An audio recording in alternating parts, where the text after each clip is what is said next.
everyone out there? Someone needs to mute the. How's everyone doing? Hope everyone's having a good day in the YouTube's land. How are you doing, Sierra? Okay. Sorry I missed out on you guys last week. We were discussing just casually how everyone reacts differently to the vaccination shots, and I was sick, but we kind of decided that that's a different discussion for a different day. We're sick of talking about vaccines, and we're here to talk about discipline. Yes. Discipline. I got my second shot yesterday, so I'm feeling a little woozy. So if I say anything weird, that's totally why. All right, so let's say hi to never the. say anything weird. Yeah, no, I never. Oh, if I say anything weird. Oh, never mind. Let's say hi to the Microraptor. Hi. And if I say anything weird, that's just because I'm me. So, yeah. Yes. And you got a new headset, so we're going to be able to hear you Yeah. hopefully a lot better. You sound a lot better or more clear or at least louder, so that's great. We're glad that you got that upgrade. Woohoo! And let's say hi to Dad. Hello there. All right, so who's ready to talk about some fun fetishes? Are we still waiting? Everyone. Yeah, he'll get in here in a second. Okay. Oh, go ahead, Mikey. So, what? Huh? What did I miss? Mikey, like a cute little, like a little micro, like even a smaller micro. I like that. Okay. That's what I pictured. I pictured you suddenly shrinking to smaller and going all baby, and I'm like, oh, that's what I put in my head. We're both babies. Mikey. And sorry, Micro. Go ahead. With what? Go ahead. What? You were gonna say something. No, I wasn't. Oh, so I didn't send Tusk an invite, so I just did. So Tusk, jump in. Sorry about that. I was like, oh, you asked me to like get him, and then I went through, and he's like, I didn't get an invite, and I was like, oh, okay. All right, so I thought maybe we would open up with a little bit of fun first before we get into talking about the actual lifestyle of being a fetishist, the different levels of it, from it being just you practicing it every once in a while, or you and your partner every once in a while doing an easy fetish, or one of the more common ones that you can buy the implements at a sex store. And then we will go all the way into sex working or working in the industry, doing this kind of stuff like Sierra and I have in some way, shape, or form. For me, well, and same with Sierra, we do fetish shows. So that is another level of it as well. So we will talk about the different levels. We're going to talk about a handful of fetishes. We're going to joke about some of the fetishes and how extreme they are with a video, and show a fetish chateau that goes over a bunch of the sex implements or BDSM furniture. And we'll talk about balloon porn and a handful of other interesting fetishes. So it's going to be a very interesting show. Sorry to interrupt. Yeah, that I need to do Luna. Yep. I'm gonna do this. I'm gonna have this every day. Yes. Can I have a do Luna's second shot, and then we're done for the day. So I'm still here, but. Okay. By the way, Sarah, I love your color. You have an awesome color. It's actually okay. I had to cut. I actually got it from Wish. It's actually a really like cheapy, just costumey one. But I mean, thank you. I like how it looks, but I had to cut myself off from Wish because I didn't get half the shit I bought. I'm happy with the stuff I did get, but I had to be like, nope, Wish, leave me alone. Yeah, I'm not no, listening to Wish. you anymore. Yeah. They can be iffy. I've gotten some good stuff from there, and then I've gotten some shite stuff from them. I do have a comment that I've heard a bit on TikTok about people that are into balloons. There was a TikToker who said that they found it really difficult being a host in a in that environment because you had to keep the people that like to pop the balloons away from the people that did not like the sound of balloons popping. So, You had to separate different rooms. yes, so when we did a fetish event like that and we had a balloon demonstration going on, we had to keep the anti-poppers away from certain scenes and stuff. So it's really interesting to see what people's fetishes are. Then on the opposite side of that, see what people are really, really scared of. Yeah. I Because, don't like the pitch of a balloon popping, but the actual balloon popping doesn't bother me, and it's also not my thing personally. or the rubbing of a balloon. Yeah. We found out there's a lot of people who are anti the rubbing of the balloon, so we had to keep them away. It's funny. We've done a lot of balloon play. Actually, speaking of that, let's just get into the balloon one. I was going to show you a sex furniture demonstration, and we'll get to that for sure. But since we're already getting on the subject, I didn't know which way to take this episode in the beginning. I know how we're going to try to end it, and this will probably be a multiple episode thing again, just like the transgender. We're still going to do another episode about that as well. So here, let's just go ahead and watch.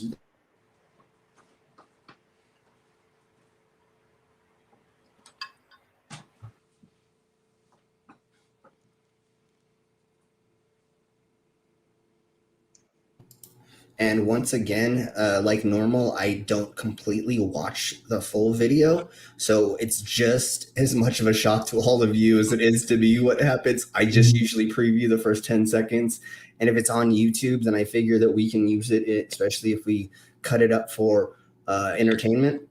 So I'm going to be laughing just as hard as all of you laughing at seeing this because it's freaking hilarious, at least what I saw so far. So I intentionally didn't watch the whole thing either for the same reason.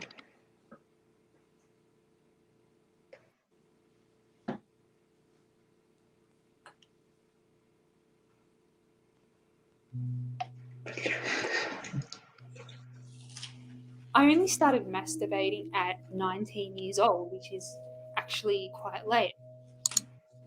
Because it was masturbation that was such the disgusting thing rather than sex itself. When I actually started playing with balloons, it was kind of awesome. So one of the goals for today. One of the goals for today is to get kicked off of YouTube or at least get the stream shut down. So go ahead, Mike.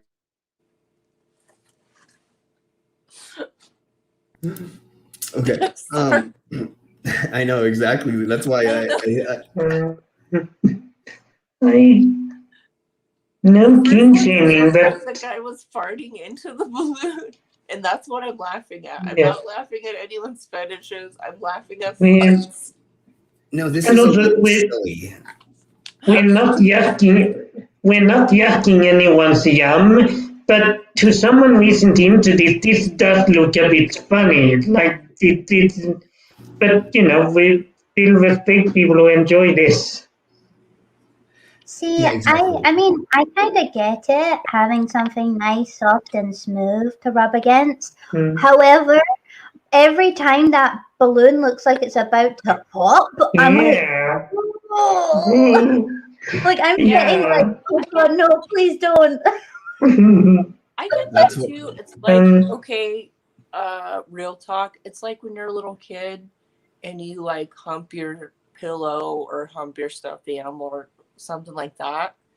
I feel like it's a similar thing. But just the first one, it looked like he was farting into the balloon, and I can't I couldn't help myself. Sorry. And also one comment, at least for me, sometimes when I had a session where I've calmed down and I can think, wow, I'm into some weird stuff. Like I can see how weird it would seem to someone who isn't into it. So I mean, if you have some, yeah, you can see it yourself. Well, and You I don't think take yourself too seriously. for both the like people into the popping aspect or not, it's I could see how it's similar to BDSM, like just the anticipation aspect. Yeah. I deal well with it, but not when it comes to this. She's I triggered. don't know if a balloon's gonna pop. I'm literally sitting here like. I think this is kind of Trigger funny warning. because that's kind of part of it.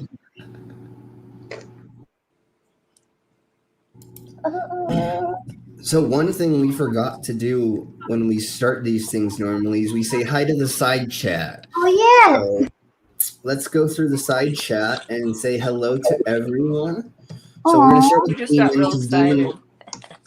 excited. Demon was definitely first, and then Danish, then Lee, Sir Wolf, Tina, and Ox. So hello, all of you wonderful people in the side chat. Hi, lovelies. Hi, lovely people. Thank you all for being here, and hopefully you enjoy this episode. We're going to talk about a lot of fun stuff, and then we'll get a little serious a little bit later, but yeah, we're definitely going to probably get demonetized for doing this episode, so I'm not really worried about it. I just want to see. We were monetized. Yeah, we're not monetized anyways. That's private information. Yeah. No one really knows how monetized we are. Yeah. But we're not afraid. Yes. Okay, so let's watch a little bit more and have some more fun. So, I'd suddenly stop and go, balloons! What the hell is going on? I burst out laughing, like, this is weird, or like, and that like ruins the arousal. It's like, oh, I have to start again now.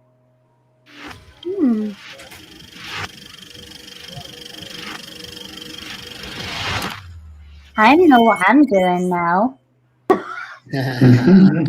Yes.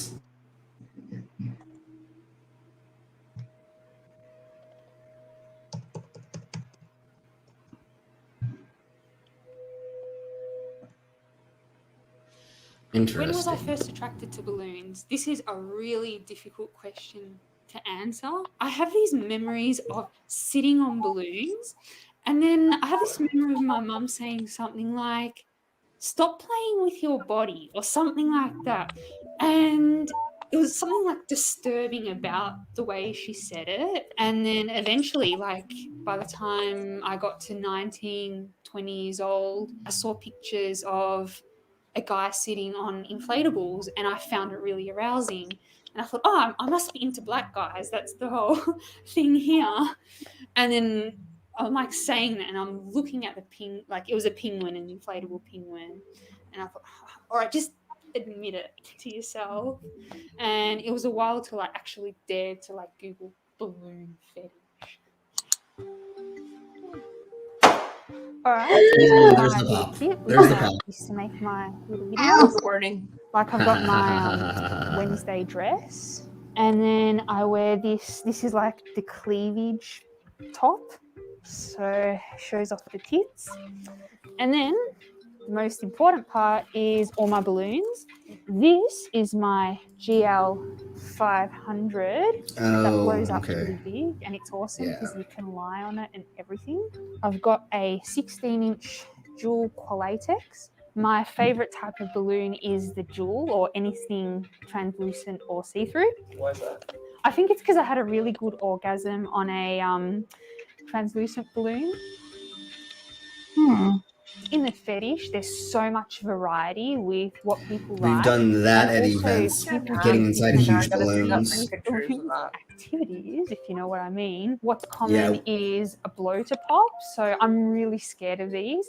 It's where, as the name suggests, you blow up the balloon until it pops. You can sick the pop, or you can grind the pop as well. That's where you're like Pop, getting more pop. sexual with it. No. The pop is just like with your bum bouncing. That was around. Dominell. People have all different types of things they That do. last video Some was people a friend just we like to know. hug them and that's it. Oh, That's the yeah. end of the story, or just That's have them hilarious. around or whatever. I When wonder if this first is in started Denver. playing I wonder if balloons, this. it was, I wanted to look at myself. It sounds a bit narcissistic, but like I wanted to like play with balloons a certain way and then watch it. And I thought, oh, imagine if I put this online. It was more like a thrill to put it online. Like, this is so Well, bad. And then, yeah. Just watching her like hump Back when I had stuff my is YouTube like channel, it's I'd get a few it's thousand hits. trippy. I think There's the a lot of maximum on a humping. video might be like 20,000 or something.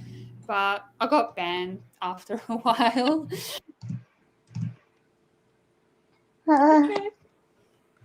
You know something? I have my talking stick. Something that struck me when she said, like, her mom catching her touching herself. Immediately I had like a flashback. So this is an actual like comfort / body language thing that doesn't necessarily have to do with sexuality. Like when people cover their stomachs or sometimes their genitals as a comfort thing. And it immediately reminded me, I used to do that as a kid. Like, of course I would hump things and whatever, but she caught me doing that, and I wasn't doing it like sexually at this moment when she said something. But she got very angry. My parents were very Christian and very not down with the sickness. But she was like, stop touching yourself, and kind of the naughtiness of it made me want sex more. Like, it made me aware that it was sexual, even though I wasn't like doing it in a sexual way. But hi, Mom. Yeah, and I think that's part of fetishism is that you feel bad for doing it, even though technically it's not. The naughtiness. Yeah. So that's a part of it. I believe that's why a lot of people who were, like, say, priests that preach anti-gay, they go and have gay sex because it's really, really kinky for them to do something they're completely not supposed to do. Same, so I believe that that's part of the fetishism of certain things is the naughtiness of them. For whatever reason you think that it may be naughty. Or like the defiance of authority. Like, if you have like a fear of authority figures, that's why like people have like nurse fetishes and police fetishes, stuff like that. Yeah. Like, I wouldn't. Especially, I don't know. I mean, I don't want to like make it gender specific, but I feel like traditionally, I'm just speaking from my perspective as a woman. That's why women like murder shows and stuff, because you spend your life being marginalized and fetishized by authority figures and stuff like that making it sexy kind of like is healing in a way. Yeah. See, sorry, you go, Micro, and then I'll go. With some of mine, I think, like with like Slim said, that you can feel a little the naughtiness of it, that it's a bit taboo with part of it. But like with pup play, for example, that doesn't feel. I mean, it's taboo in the sense that it's not usual, but it doesn't feel naughty. There it's a different feeling. So I mean, there's different aspect to it, definitely. Mm. Yeah, a bit of both, and everyone's different. Yeah. Yeah, like what we just saw, the balloon stuff was a little bit more fun, and it wasn't more exactly about the naughtiness per se. It was a little bit because what she brought up, but it was more about like having fun with the object. I So mean, when like quickly just touching on the thing, like I kind of get what Sarah was saying, because when I was in high school, my dad was like, right, you can pretty much do whatever the hell you want, just don't smoke. What did I do the very next day? Walk right up to the smokers section and go, here's 50p, can I have a fag? And they were like, yep. And I was like, thank you. 13. I don't know if you should point out to people what fag means in British English. Oh yeah, sorry. Cigarette. Yeah. I would I not. knew that. I don't know if the other people.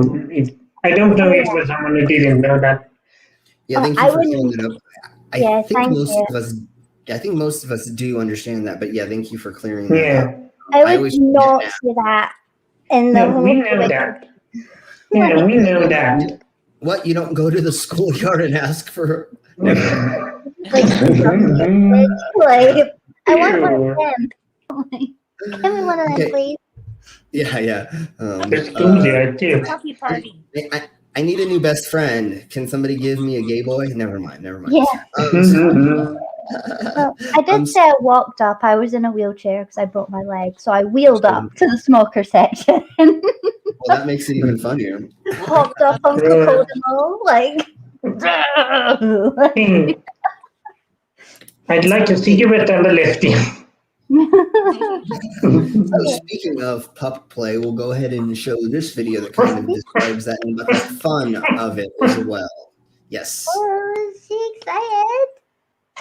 Hello everybody and welcome to my first proper video ever made on my channel. I'm your host Pop Percy, and today I'm going to be introducing you to me and telling you all about me as a puppy before moving on to what being a puppy actually is.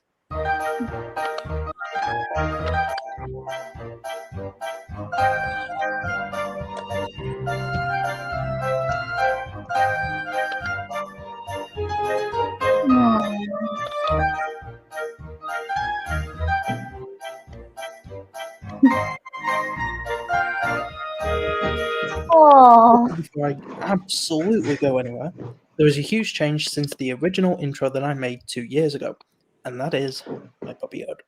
I have an actual green hood. I've always been green. And it's a Mr. S neoprene puppy hood. It's also a lot more comfy than my previous hood, which used to itch my bum fluff. Now, onto the first part of the video, a little introduction to me. Firstly, as my name suggests, I am Pup Percy. And, as the intro suggests, modelled after Percy the Green Engine from Thomas the Tank Engine, who is my favourite character. I'm 21 years old, and I've been a puppy for 3 years, my 3rd birthday back in April.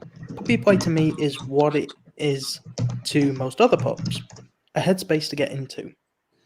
It's a way to de-stress from day-to-day life for some people, to be carefree and do what you want within the realm of pet play, which, even though it has started with puppies, has more pets than I can count. Dogs, foxes, horses, kitties, pretty much anything that's an animal. It's very similar in some aspects to the furry fandom, while some of you out there who are experienced in both worlds may say it is. It obviously isn't quite the same. Puppy play has more of a fetish base to it built up from the master and subservient personas. Originally, it was a humiliation torture technique for bad submissives. Pup, or puppy play, is when a person takes on the role of a pup, dog, and sometimes while another person takes on the role of a handler, owner, or trainer. The pup behaves like their canine equivalent, a persona of themselves, and the handler handles their basic needs like they would do to a real-life dog. Pet play does not necessarily involve sex, though it can. If you're having trouble understanding the appeal of pet play, just imagine how amazing it would be if there were a form of group relaxation where you could empty your mind of all your cares, forget all your responsibilities, lower all your defenses, and bypass small talk forever. Now imagine that vigorous cuddling and praises are key components of this relaxation technique. Oh, and did I mention snacks? You get snacks. Awesome. The rules are simple. There aren't any. That's So great. why aren't we popping out right now? I've always Pop out. been. I wouldn't Pop want out. to be any other color either. Oh, That hit my funny bone too. Oh, did I mention snacks? Hey everyone, let's pop out. the saddest little image I still have in my head is when the Dalmatian's little tail was all saggy and the little head was in his or their hand, and they were just walking away. I was like, oh no, like that just made me so sad. That was cute. Yes. So So I do I have time for a short story about my thoughts on pet playing? yes, of course. Thank you. Of course I do. So I totally understand this because that's why me and Slim wanted to eventually touch on these kinds of things because we have our own tastes and things when it comes to this stuff. And so you mentioned the Chateau. They have a Burning Man camp in, okay, I'm not king shaming anyone. I'm not shaming anyone. But to be honest, it's a bunch of 20-year-old girls pretending to be cats and a bunch of nerdy older dudes. Fairly insecure. That's just that group. Sorry, it's the truth. But I do understand the people that are into pet play because it's kind of similar to what I'm into as a sub, because it's more about what he was saying about you can just kind of space out and be taken care of and looked after, and that's kind of what I'm into, even outside of any pet stuff, just being cherished and things. But I did have a funny moment when I was at that camp. I didn't fit in, obviously. So they had a workshop where they were teaching people about pet play, but it was mostly cat stuff, and not everyone's a cat or a pup. So they went around at the end, asking each person, particularly the girls, oh, what kind of pet are you? And all the girls were like, I'm a cat, I'm a puppy, I'm a panda, I'm a cat again. And they got to me. And I was like, you know that show Stranger Things? I want to be Dart. I want to be a Demogorgon that you have to take care of and protect from the world, but also could kill you. And everyone was like, well, see ya. But I mean, I was just being honest. I get the premise, but it's I don't appreciate when people adopt a fetish for reasons outside of a genuine desire or being genuine to themselves. Sausage? Yeah. I'm a pet sausage. So I guess that's not what I meant. I guess we're having a barbecue or we're having a picnic, and sometimes there's sausage and tacos. So we're gonna have a picnic later or something. And the air quotes sausage. Okay, yeah. Yes. And tacos. Everybody, welcome Tusk. Hi, Hey everybody, sorry I'm late. I couldn't get my microphone to work. It switched itself off for some reason. I had to do a deep dive into the settings to find what the issue was. And Can then you hear he me? stole mine anyway. Yes. Okay, Yeah. I just said all that, my microphone's still not working. Aw. Well, we're glad that you can make it.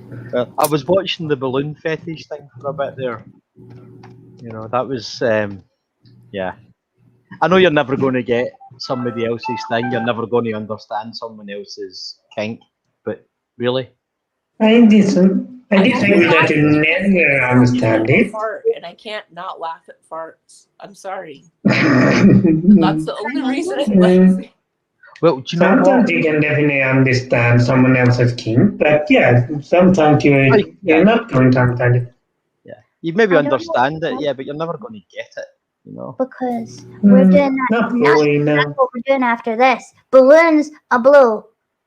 The fuck with I just can't stop thinking about farts. You know, I was living off grid for a few years at a kind of hippie commune, and I eventually left for various reasons. And I came back home, you know, got a flat, got myself set up with a computer, and the two things I saw when I went online the first time in about 4 years was the Darth Vader meme saying, "I find your lack of wind disturbing," and a porn gif of somebody farting in someone else's face. And I was like, is this what the world's become while I've been away? You know, Star Wars and fart porn. I mean, that's a thing too. Pretty much, yeah. When I worked at the clubs, there was this girl that had a regular. Sorry, I can't not laugh at farts. I'm sorry, but she had this regular. I need my stick for this. That he would pay her a bunch of money to fart in his face, and if that's your thing, cool. But like, I just couldn't. I don't have a problem with that, but I couldn't do it without I can't even talk about it without laughing. Yeah. Doris is Brazilian fart porn. I don't think it really matters where the farts are. No. Yeah. But Ed, can we have you say that, please? Brazilian fart porn. Sorry, Isn't that snacks. Well, for sure we're demonetized now, so it's fine. Yes. do they fart in Portuguese? Oh, Yes, it's Oh shoot! Yeah. Brazilian guy. would it be I Brazilian fart porn because you ate some traditional Brazilian meals, or would it be No. Brazilian fart porn because it was in Brazil, or because it was somebody who was Brazilian farting in your farting? Yeah, Here's I a Let's thing though. look. If you Let's think look. like more European. if an American fart would just be loud and obnoxious, like Yeah, an you think Italian Americans fart would would have a fart little the bit, most. an Italian fart would have a little bit of class to it, maybe. You know, a Portuguese fart would do it with some flair, and you know, you'd get a wee ole at the end of it. You know. Yeah, exactly. Yeah. Would a Canadian fart apologize after? Yeah, it would Oh, come sorry. out. Yeah. Sorry, you hoser. Oh, sorry. Sorry about that. That's the only Canadian thing I can say is you hoser. Yeah, who's it? I can't say. No apologies to any Canadians. You'll just end up apologising to me in any case. I don't apologize for them being Canadian. Oh, do you know, Sorry, it was, Canada. who was it? The guy that does the rocket videos with Red Rhetoric, Astronomy Live, I think his name is. Yeah. I was chatting to him a Okay. while ago, and I said as a joke, have you heard about the Canadian space program? And he got this really episode's excited. getting He's like, to really? turn. I said, yeah, it's called the Apollo G. And he fucking, you know, he thought I was serious. Oh my god. Look, Oh. I told you we could get a swing. Look how much fun it looks. That, Tough. It looks that like doesn't one of look like those- any fun at It's all. more like one of those yoga, Mm. like, helps you stretch things. It doesn't look like a sex thing. Stretch my right. Okay. I'll go back. Oh, we'll stretch you out, baby. Yeah. So, let's find out how much fun this swing is, because I've actually played with one of these before. But this cute couple, they do reviews on sex items and stuff, and I found this really cute. So let's watch it. Tosca, want one? I want one. They asked us to discuss what some of the must-have sex furniture pieces are. Hilda, would you like to explain what a sex furniture item is? I guess it's a piece I of love how they have him in it. piece It's of so furniture great. that you can use with your partner or by yourself to have sex with. Yeah, or multiple partners if you feel frisky. Wait, there's people here? Oh, They are cute. no, it's just you. It's just you and I, honey. It's okay. It's okay. Okay, all right. You and So I. what Hilda is demonstrating is one of the must-have items. It has great reviews on adamandeve.com. It is the deluxe fantasy fetish series sex swing. Now, Whoa! if you see, it's a little different from one that we reviewed before in that it has ankle cuffs Ooh, and it has an Whoa. adjustable set of wrist restraints, which are a lot of fun if you feel like playing a little kinky, which sometimes we do. Ooh. How does it feel when you're? Did he break that already? Yeah, No, well, I thought he uncuffed himself. Like he stopped, like he took his handcuff off of the thing to show that he can move it further down. That's what I thought he was doing. Yeah, Oh, okay. I thought he broke it too, actually. and what I like about him showing that is that if you're playing with somebody and they can get themselves out, so you don't have a partner who feels like they're actually stuck in anything. I like quicker leases for people to get themselves out, Yeah. even though most of the time they want to feel like they can't. But it's nice that they can know they can get themselves out of anything. Yeah, occasionally Yeah. those tragic stories where, you know, somebody gets tied up and whoever else is with them has a heart attack and they just lie there for weeks and weeks. Ooh, Yeah. You know, that what's that movie? That's a horrible movie. That movie is so horrible. You know what I I'm don't remember talking what it's about. called. Harold's Yeah, Ooh. the couple goes I into don't know the which one. the couple goes into the woods and homie has a heart attack because he Yeah, took Viagra. Yeah, Oh. so we'll have to like save a clip maybe for next week, but so like they're trying to spice it up. They're like on their little cabin in the woods vacation, and the dude like handcuffs her to the bed, and then he has a heart attack, and he's just like dead there, and she can't get out, and she has to like. I don't want to give anybody the. So remember, ladies and gentlemen, you always want to have a way to get out of whatever, and your partner should understand how to put you in a place where you can either get to a phone or get out or be able to leave the room or something, or get yourself out. I think you put it a good way. Like you want to feel like you can't get out, but like, in that situation, you know, like you want to, if like something happened, you need to actually, I think, be able to get out. Yeah, if you're playing with candles and you light something on fire, then you should be able to get out of there fast enough so you don't burn with it. So that's another thing, is being able to get you and your partner out of it in case there is an emergency, like let's just say a fire. That's the easiest one I can think of, is a fire. Yeah. Well, So we keep going into we can- dark places. Or Yeah, a so- gas leak. Yeah, Too much if you're, farts? Never mind. good, if you're setting up a dungeon, remember what you need is an emergency exit, a fire extinguisher, a gas alarm, you know, a ladder just in case. And Yeah, you know, the health and safety gone mad. You won't be able to move for all your safety devices. But Yeah. that's sometimes necessary. And also, Toss, can we get one then, since you see No, this? absolutely No. not. Actually, so Bruner! like, I feel Right. kind of Move here and we can get one. Go ahead. Yay! We live in the penthouse, right? And our ceilings are about 18 feet high. There's no way that's fucking He's thing. like, I Get can't. on the fucking ladder and come get me. So I feel torn between, because I've been wanting like the ones you use for yoga for our house. So I'm into this, but I don't know if I'm turned on or I'm just like, oh, that reminds me, I wanted to buy one of those yoga things. I guess you could use either one. Why not both? Multi-purpose. Yeah.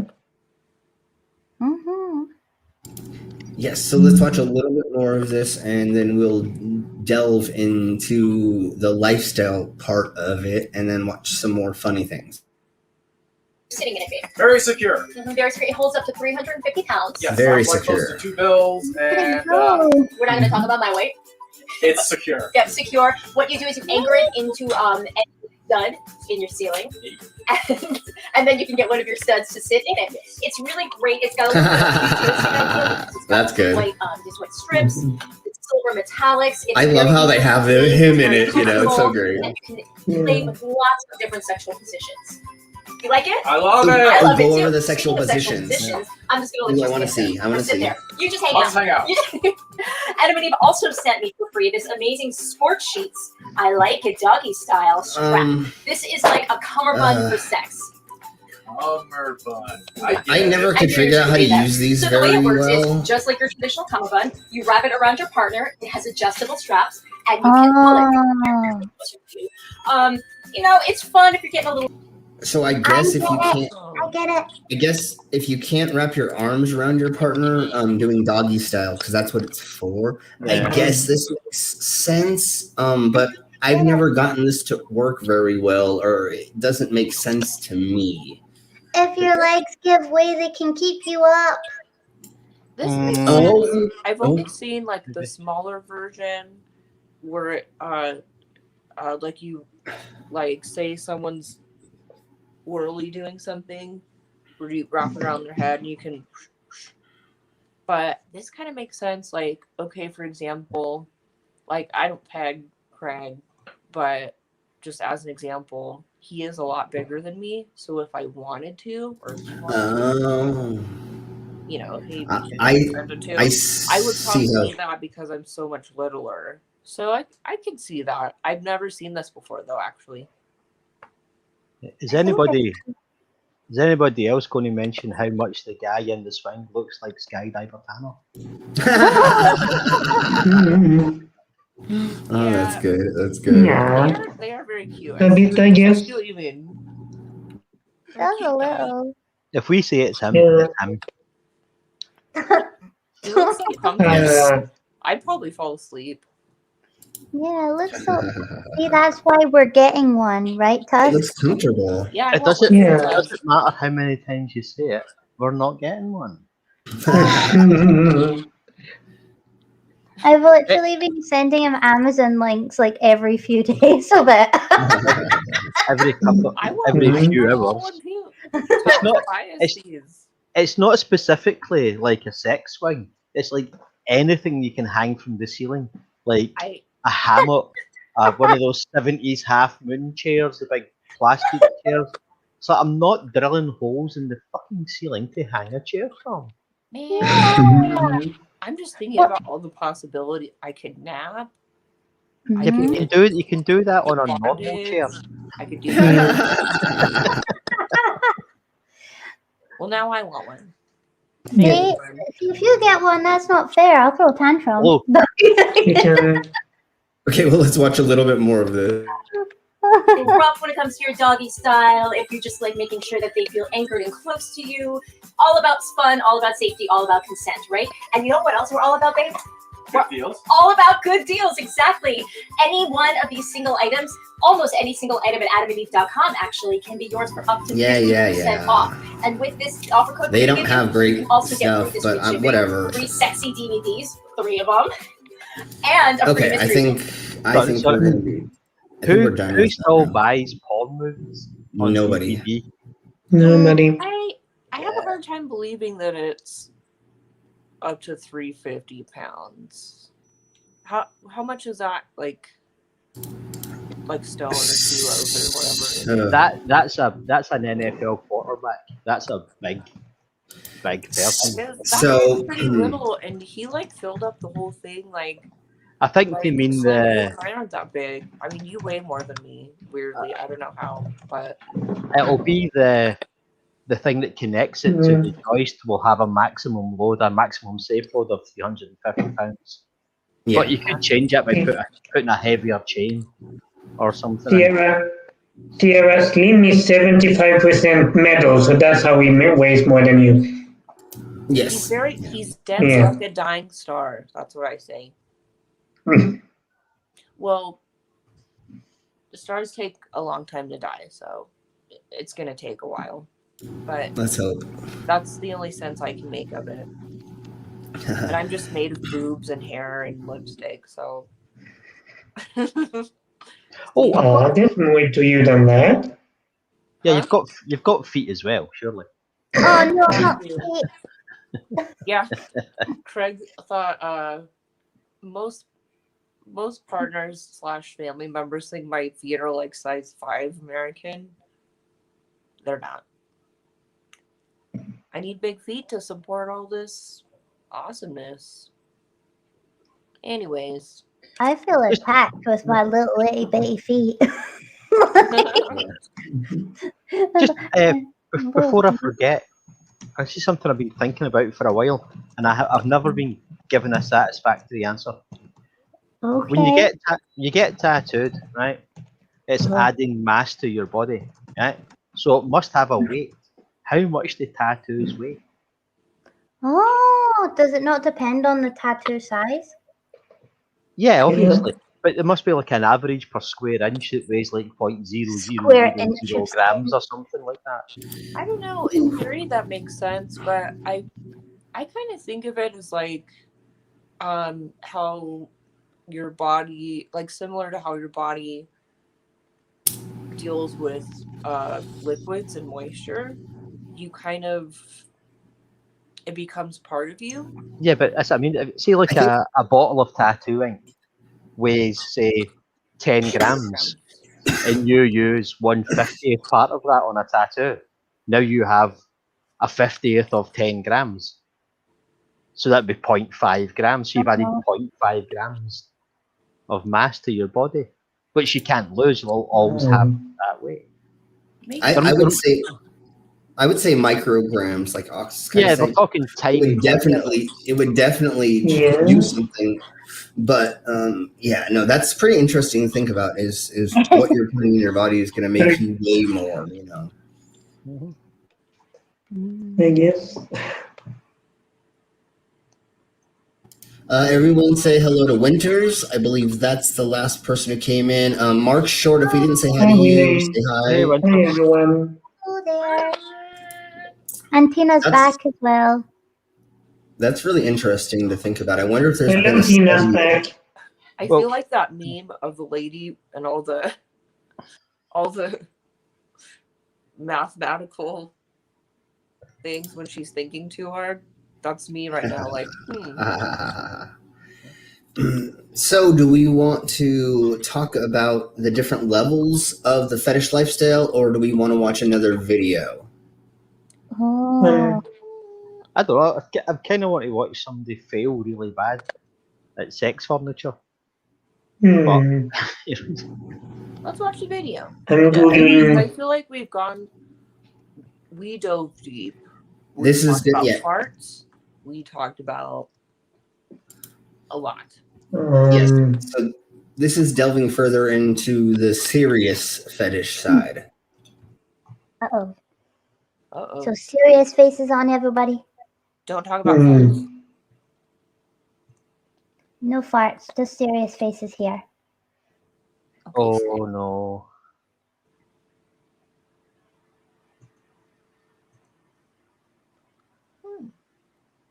You ready, honey? Just don't talk about farts anymore. Open your mouth. Good girl. We'll make you a little bit cold.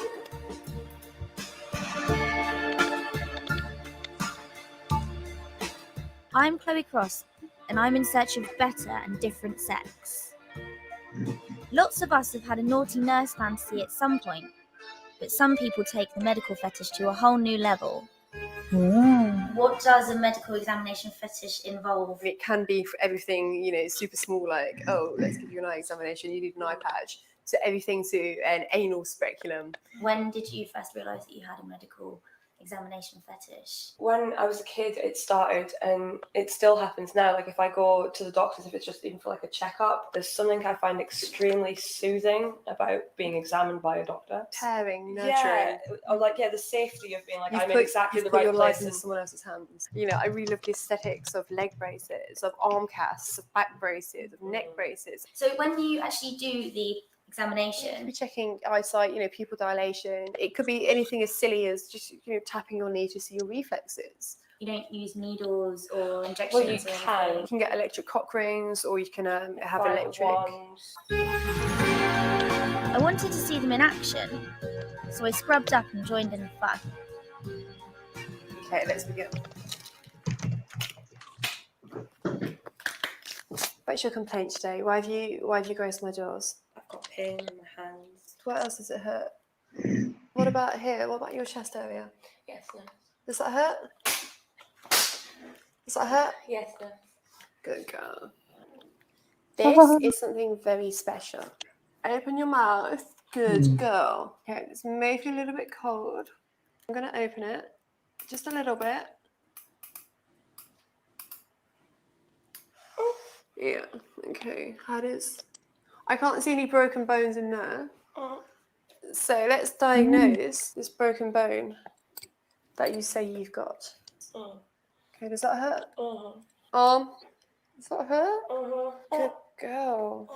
You're doing very well, aren't you? I'm gonna fuck that up so hard. Okay, I guess we're. I feel that Experiencing moved some away. emotions. That moved away from a medical examination very quickly. That's the point. Okay. That's not her wrist. That's not her wrist. Good girl. I totally. Very good game. Again, I feel like Hip you pats. explained it well. Hip pats to the good guys and boys. Kind of like the puppy play thing. Like there's something like scary and nurturing.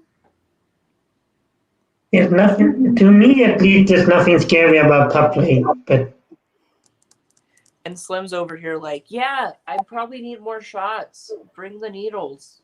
I'm so sick. Totally. Totally. take a third one just in case. I probably need to be immunized for everything. Oh, nurse. Same. I should have put on my nurse outfit for this. Yes, Lee, I don't think she's a real nurse. I have a little suspicion myself. I do appreciate though that she seemed to like try to make it like a realistic experience. Like, okay, let's check your blah blah blah. I don't know. I've never been to the doctor. So I've got a sore wrist. He's, oh really? Then starts slapping my boobs. That's It doesn't happen to you when you go to the doctor? Oh, no, damn. I might have to change my doctor. Yeah, you're not going to the right one. Yeah, me too. I mean, yeah. Tusk. No, What? just whatever it is you're going to say. No. Yeah, just I'll examine you and slap your boobs. You will not. Man, my boobs haven't been slapped in so long. Well, by a girl. I know, Or a mine nurse. too. My boobs haven't been slapped by a nurse in so long. That made me feel some things. Hmm. But the whole time I still was trying not to think about farts. Anyway. Dora, I would just say take a tiny piece of latex and put it on your skin or rub it across your skin and see if you get a reaction from it. Do it in a very small patch on the body. There's Behind a there's a your ear test. and your inner arm are the two best places to put it, by the way. There's an allergy I feel like test. a lot of times people find out most band-aids I think don't have latex anymore, but like say you get a bad cut and you have to like medical bandage it, something like that. I think that's how most people find out. There's a test you can do. It takes a day, Yeah. but it's the safest way to do it. Take a piece of latex and some micropore or some kind of medical tape, and leave it on for 8 hours. If it doesn't put a rash anywhere on you, put a little bit on your lip or your tongue. Right? And if you don't get a reaction there, wait 8 hours, and then if you don't get any reaction from that at all, put it back on the same patch of skin you did originally and leave it overnight. And if you wake up in the morning and you've had no reaction, you'll be safe. But what you generally find is people who think they're allergic to latex are actually allergic to the talcum powder or the powder they use to get it on. So check that as well. Yeah. Well, I know I'm not allergic to latex. Yeah, we know that. I like touching it, but I don't want to wear it myself. It feels nice, but I can't. I like how it looks and I like how it feels, but not on myself. Yeah. Well, and that's something we can touch on too at some point. Like, there is something, I don't know if there's a name for this. Oh no. Like the opposite of claustrophobia. Like something comforting about being swaddled. Yeah. And latex has that effect, even if you're only wearing a little. I mean, of course you sweat, and after a while it's not the most comfortable, but in that sense it is. I don't like this image on screen. It feels like it's a very bad representation of ABDL. Yeah, Like, well, let's watch the video and see what it says. Baby. From fetishes where adults dress up in nappies and pretend to be adult babies, to weird fetishes involving people falling in love with mannequins, we take a look at 15 of the most popular sexual fetishes. Number 15. Bondage fetish.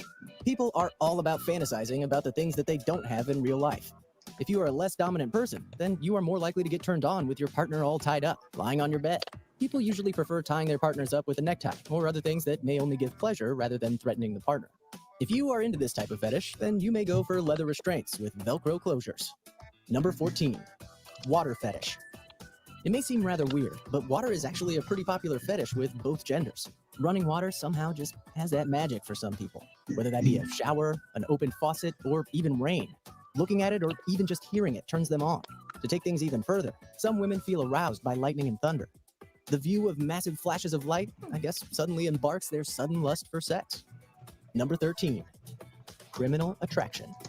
If you're This is a weird one. Finding a girlfriend, one way to all but guarantee interest from a certain type of woman would be to go on a crime spree.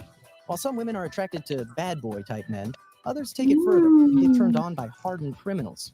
Hybristophilia refers to the process by which sexual arousal and orgasm are reached through interaction with someone known to be a cheat, a liar, a rapist, a murderer, an armed robber, or just a generally all-around unpleasant individual. Number 12. Almost every serial killer has like a bunch of women that want to marry him. Yeah, didn't one recently get married in prison? I can't remember who it was, but he managed to marry a woman who'd been writing to him every day for like 12 years, and they got married the day before he was executed. Yeah. Yeah. Oh, real quick, since we have apparently 12 more fetishes, I do like that, as cheesy as this video kind of is, I do like that they touched on the water thing, because I feel like that's not talked about very much, and I'm kind of into that. It's a little bit tied into like creature play with me, like pretending to be a mermaid or something, or like pretend being drowned. I mean, I'm into that. Like, of course, like consensually and safely, but that's so weird. Like, is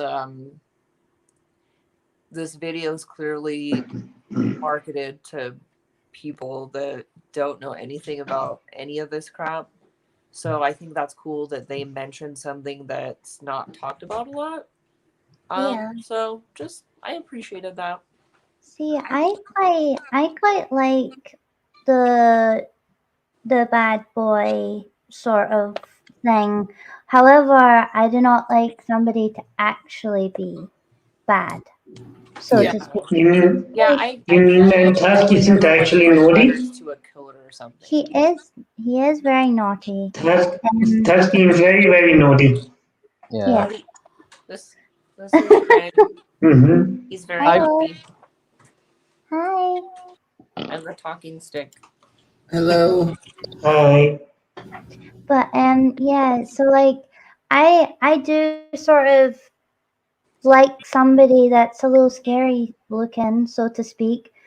Only because like how Tusk describes himself as henchman number 1. And in movies, that's Tusk. And I think the reasoning why is because I feel safe walking down the street if Tusk is the scariest thing in that road.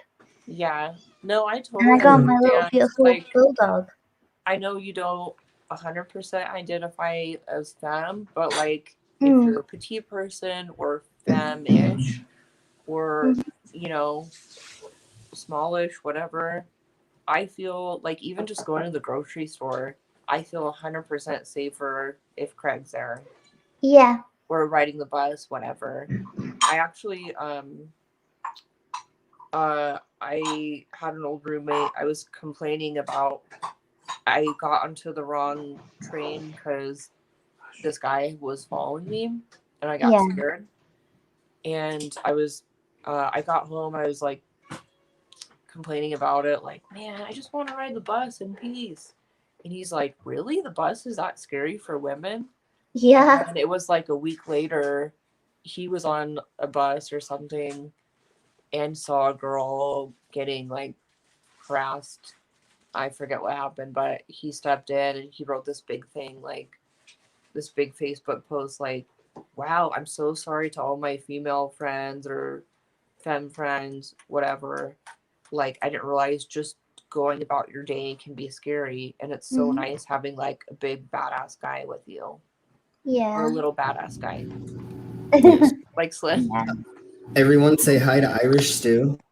Hi. Hi.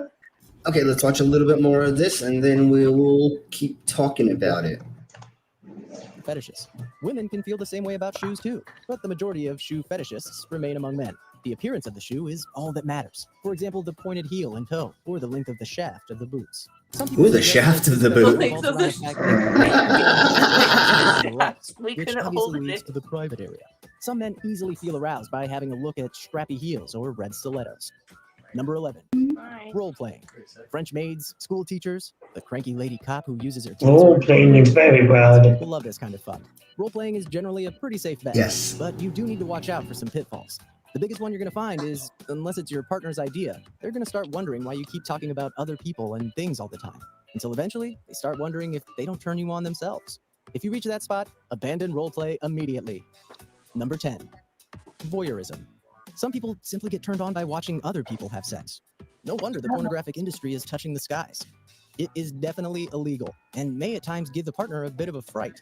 Both men and women can have this fetish, while seeing other people naked, deeply lost. You can do that if you ask them first. If you ask them first, you can do it legally. Yeah, don't do it illegally and don't Yeah. like that. Peeping on Yeah, people. but yeah. don't peep at That's people. something I understand, like peep shows wouldn't be a thing if people weren't into that. Yeah. Yeah, but like, don't crawl into your neighbour's, loft and drill little holes in their ceiling. Yeah, exactly. And then put an airbed down and leave like a supply of water and snacks to last you It is the whole very night. specific. And certainly don't take a camera. Wait, hold on. Let me take notes. Don't camera, no. Never mind. Yeah. Don't leave any evidence behind. That's the important part. Things not to think about when you're trying to have a serious conversation. Try not to think about that shaft comment. Yeah. I Okay, like let's that you lost it.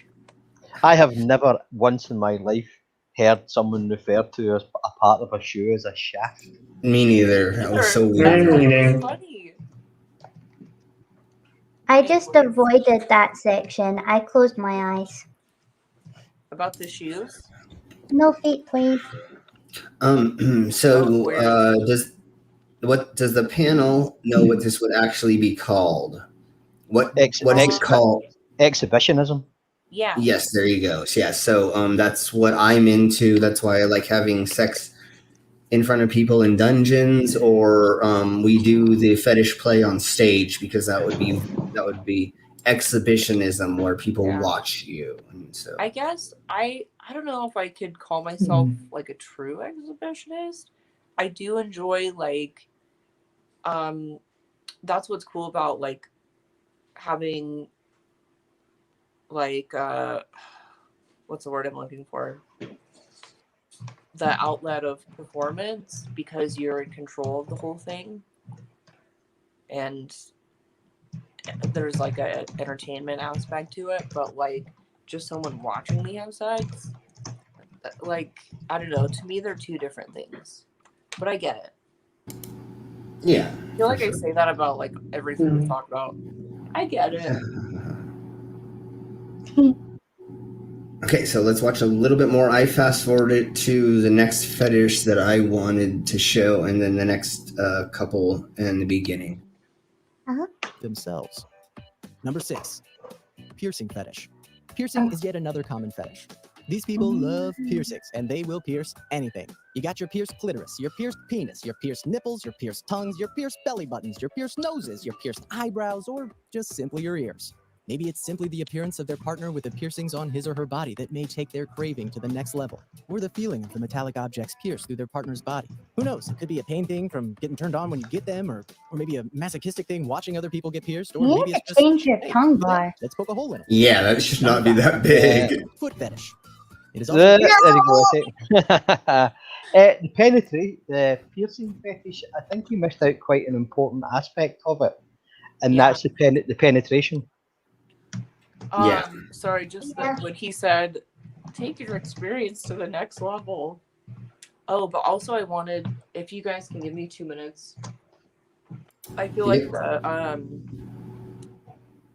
attraction to objects is another one that's not talked about. And I did have, I can't believe I didn't think of this. So I had an experience where I was in a not so good relationship, and it went from sexless to no sex at all to sex shaming.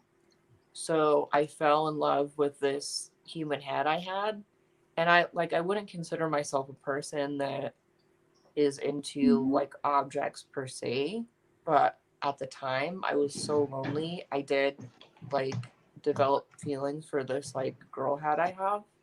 So I'm gonna go grab her and show you guys. Okay, let's keep I'm watching. still listening. Is this like a Wilson thing from Castaway? And is a quite common fetish. Yeah, However, totally. The degree of fetishism obviously varies. Like for instance, some people I'm trying to get through it. Sorry, just don't look. want to serve it with some traditional massaging.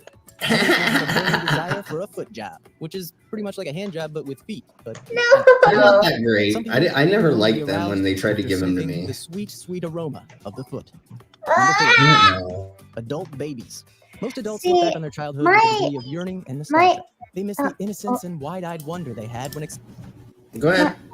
My ex, knowing fine well my feelings towards feet, tried to get me. This is messed up. Like in my head, this feels so wrong that he asked this of me. Like not because that's what he wanted, but his feelings behind it. And it kind of does touch on a little bit of this, like this one as well as the other one.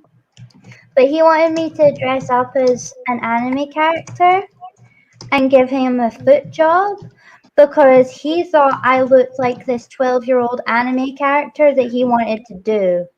And I just,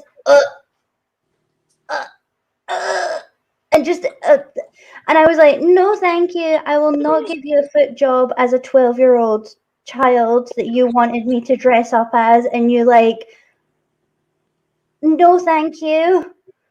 Yeah, I mean, just looks like a weirdo. No offense.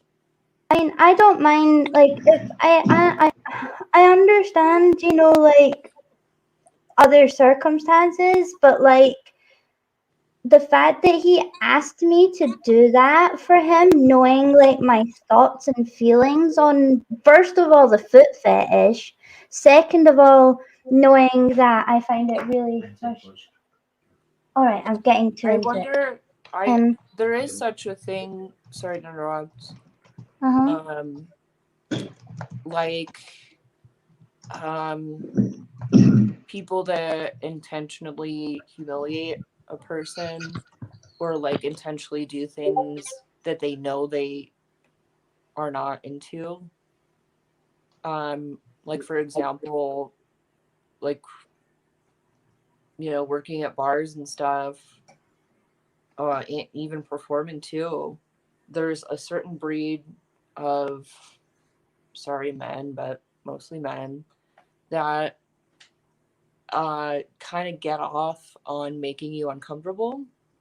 Yeah, that's kind of how it felt, and especially knowing like, hi Mario, and finally knowing that like he was like, oh yeah, and you look just like this person, and da da da da da, and I was like, you saying I look 12, and you're like fetishizing me because I'm the closest to a 12-year-old you can get.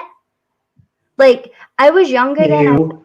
I was 18 at the time, but like a lot younger actually. But like he was just really into that, and I was like, I need to break up with him. Like he hadn't like had any kind of sexual relationship at that point, and the first thing he did was, I want you to fuck me in this anime costume of this little girl that I'm attracted to because you make me think of her, and like where they stopped. No.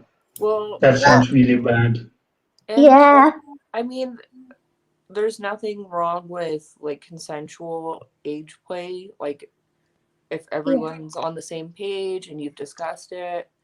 But I feel like that's one of those, like, again, I don't want to kink shame anyone, because there is a lot of gray areas in general, but especially age play. It can easily go from like, oh, this is cute and kind of kinky and fun, to, are you into kids, dude? So let's talk about something really quick that gets into this. Oh, there she is. She looks a little, I'm redoing her makeup, so she looks a little scary, but this is Chloe. And Hi, Chloe. we've been together 6 years. So She is pretty. I feel like the underlying like thread of continuousness with all these fetishes is it's a source of comfort for whatever reason. And some people are like, oh, you're fucked up, or you need to look into that or get therapy. Like, you know what? Maybe I don't really want to. Like, maybe that's your brain's way of turning something like that's special to you, whether it's traumatic or not, or just like stuff like this, like it's just a comfort, into something like you can sexually enjoy too. And I don't think that's anything wrong. I get to have a girlfriend and a boyfriend. Did you want to say something, Micro? No. Okay. So what I want to get to really quick, I'm going to delve quickly on this. At least he was going to an adult to have a relationship with somebody in age play. That's a very positive. Yeah. But again, what he needed to do is the structure of being in fetish play with somebody is you talk about a safe word. You talk about what's safe and what's not, what your hard limits are, what your soft limits are. So you go through a whole list of things first before you actually jump into bed and say, I want you to put on this dress and act like a little that you're young. Let's put it that way. Another thing, what you want to do is you want to go over all of this stuff first as a conversation, and not in the bedroom while you're about ready to throw the cuffs on somebody. You want to have gone over this before and make sure that you both are on the same page with how far it's going to go, or what you're comfortable with and what you're not comfortable with. Honestly, I think it's creepier that he was comparing you to someone.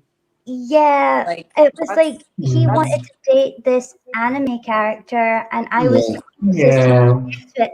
And that's the kind of guys I ended up attracting. So then I was only really with women, you know, because I was like, they never was like, you're gonna be this like little anime girl that I'm gonna like put you on a pedestal, and I'm gonna do this, I'm gonna do that, and then you're gonna dress up as this, and you're gonna be absolutely everybody else but yourself. And Yeah.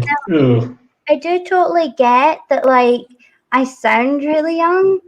My height is really short. Like, I've got little feet. Like, but I'm not that person that these people keep wanting me to be. And that's kind of how me and Tusk ended up, like, getting together a little bit. Because, like, if he was, like, into me for what he thought I could be or wanted, I wouldn't have been with him. You know, he's not like, oh yeah, you're like this little short thing. Da, da, da, da, da, da. Like, that wasn't even a thought. No, thank you for Yeah, but other guy liked you for who he thought he could make you into. And also, He liked that character, not you. huh? Yeah. Sorry, I couldn't hear you. Well, also in the past, like when I've been with women, I'm not like necessarily butch. I'm more like a gentle lady, like nurturing, but I'm like protective too. And yeah, same, like we wouldn't get along like in the past with men.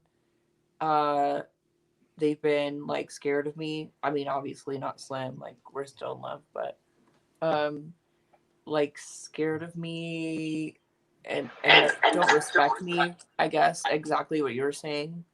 And it's so nice to have a partner that respects my strengths, even though like a person will look at me and be like, oh, you're blonde or whatever. Mm-hmm. I feel like that could be like a statement, oh, you're blonde or whatever. Oh. Yeah, it's a little I think the problem I was having was, although I was older, they were just attracted to me because they thought I was young. Yeah, that made me feel wrong. Like, when I told them, when I like said, oh, like, I'm 18, like, he was like, oh, okay. I'm like, oh no, oh, run away. I think you and Tuss complement each other, and he obviously is with you for not those reasons. No, he's not. The best part is he hates anime. yeah. So let's get on a little bit more with stuff. Sorry. And no I worries. was wanting to give like the flip side of that, like from my perspective. Yeah, definitely. So let's get back more into the fun side of it because we're having fun right now. So this is the probability comparison of fetishes. I found this new channel called Vid Data, and they do hilarious comparisons. We did a comparison last week with some subject, or we did it on Cookie and Biscuit, and it was hilarious. These guys are great creators. So let's watch this and have some fun.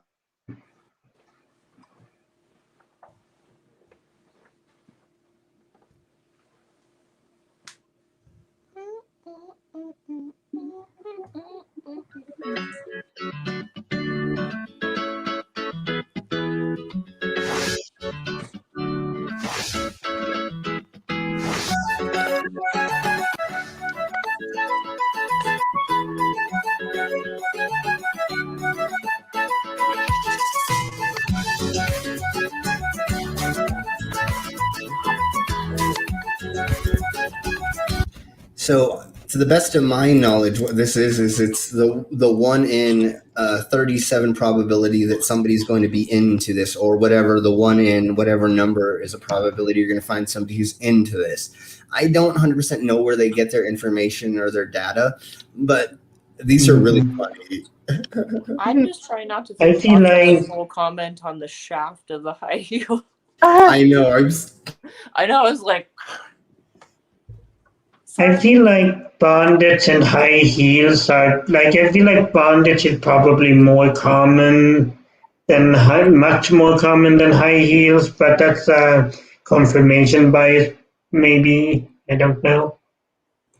oh, I think it ties into that whole thing I was talking about, like the comfort factor, like with latex and all that.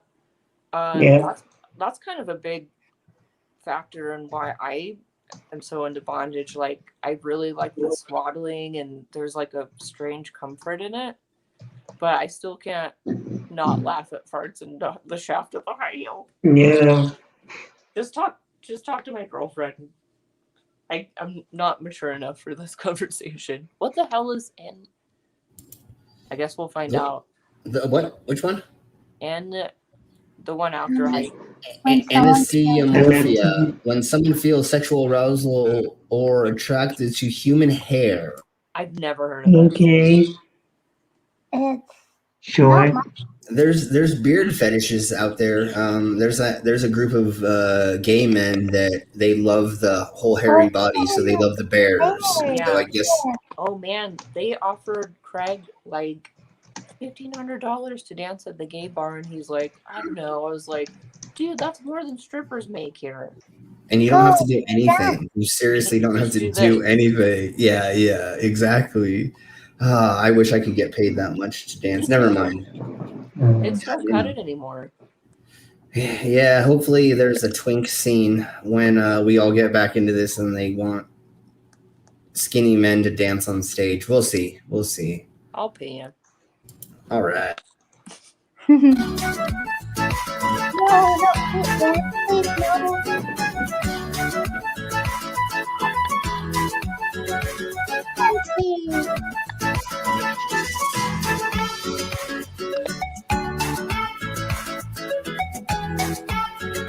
Spanking. Ooh. Hey, Slim, can you pause that just a second? Yes. Can you scroll back a few seconds? Anesthesia. Because I'm pretty sure that's anastomophilia was human hair a minute ago, and now it's that was very similar, at least. Yeah. yeah. Mafia. Yeah. Anastomophilia. Man, people are freaks. Anastima. Yeah, it's the same one. Yeah, so it's a fetish for I hairy. have my talking stick and my human head girlfriend. So it's a fetish for People are hairy so dwarfs. weird out there. Yeah, that's hilarious. That's what the guy had of me, the little ones. Ugh. It's not called the same thing, right? They misdid that, right? Well, that's why I'm saying, like, there's age there was play some and with there's other darker stuff. Yeah.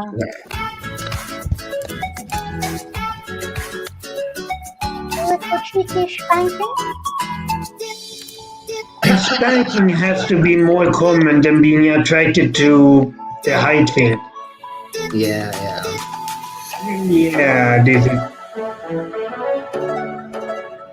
Okay, can you stop? The sleep thing. Somnophilia, the desire to have a sexual encounter with someone who's asleep. There's a much shorter word for that. A much shorter word that's only 4 letters. I didn't know this was a thing. Okay, this is another weird one I'm into. But I only do this with, like, a trusted partner. But, like, I do think it's super hot, like, when they wake you up with sex. Not, like, in a, like, rapey way. And I would only do this with, like, a partner. Not I if like the idea. If somebody's asleep, no thanks. But if somebody wakes you up and it's like affectionate and then like you're awake at this point, then consent to having sex like that. Yeah. Not while somebody's asleep, because actually there was a woman that was raped 300 times by her partner, and it was all filmed, and she was none the wiser that most of this was happening until one time she did, and then she called the police. Yeah, And that I've was heard in the about, news recently here. some true crime stuffs, like even married couples where they were just like drugged maybe or raped in their sleep. But like you said, it's hot when it's like they wake you up and it's cuddles, and then it's like, you know, you have Who like doesn't a like moment in who time doesn't like to decide, kind of, but you're still sleepy. who doesn't like morning sex with your partner? Yeah. I mean, if you've Yeah. already Yeah. have consent going on, or you know that I'm gonna do this in the morning sometimes, then because that's a main thing with a bunch of my partners is I usually wake up a little early, so I might as well use that opportunity to. I had a partner who said, if you don't use it on me, then it's a waste. You know, you can either use it yourself or you can use it on me. So please use it on me. So anytime you know what I'm saying? So wake up in the morning and you have the gentleman's at attention down there. Well, I mean, why not? Exactly.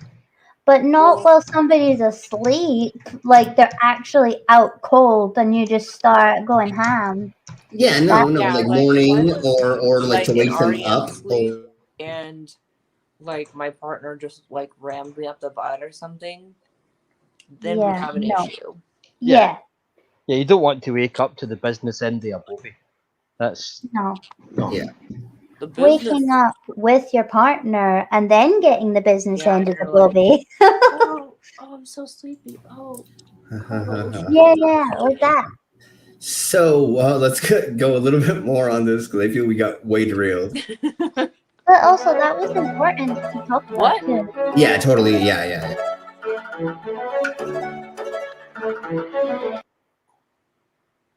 What are you talking about? The nose one?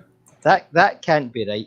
It can't be easier to find somebody that wants to suck your nose than somebody that likes tattoos. I'm not having that. No, I don't No. believe that. Yeah, I don't believe that either. There's so much tattoo and piercing fetishism right now in the world that that's not true at all. Waving away Yeah. with my magic wand. Oh, I can't even imagine the next one. The arousal hinges on dirt or being covered in filth. Yeah. Well. A long time ago, a partner of mine, she didn't mind if I didn't change my clothes or wash very often because she said I had a certain grubby charm. See, that's a little bit different than like rolling around in. No, she liked it. If you know, it was that kind of primitive thing, that kind of sort of savage. Yeah, I get that. But like rolling around in mud and then coming in and being like here, you know, that's what I thought of. But you know, But then you see mud wrestling and how popular mud wrestling is. Well, that is clean mud. That's a little bit different, but yeah, totally. I do see the fetishism in. That is a like weird way to put it, though.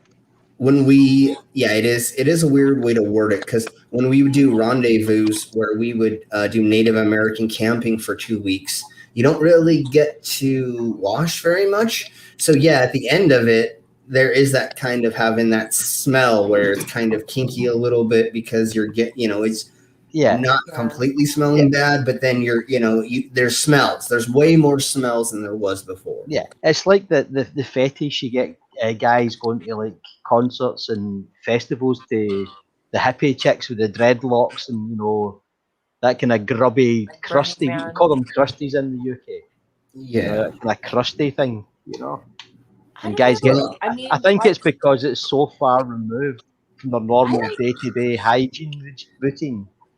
So I've had a couple partners that got excited after I got done performing because of the adrenaline and the endorphins and smells off of me. No, so I do get, but I don't know if that's. I don't know if that's exactly. It's not like an arousal. Like okay, I can smell it on you after shows, and I'm sure I have a smell too.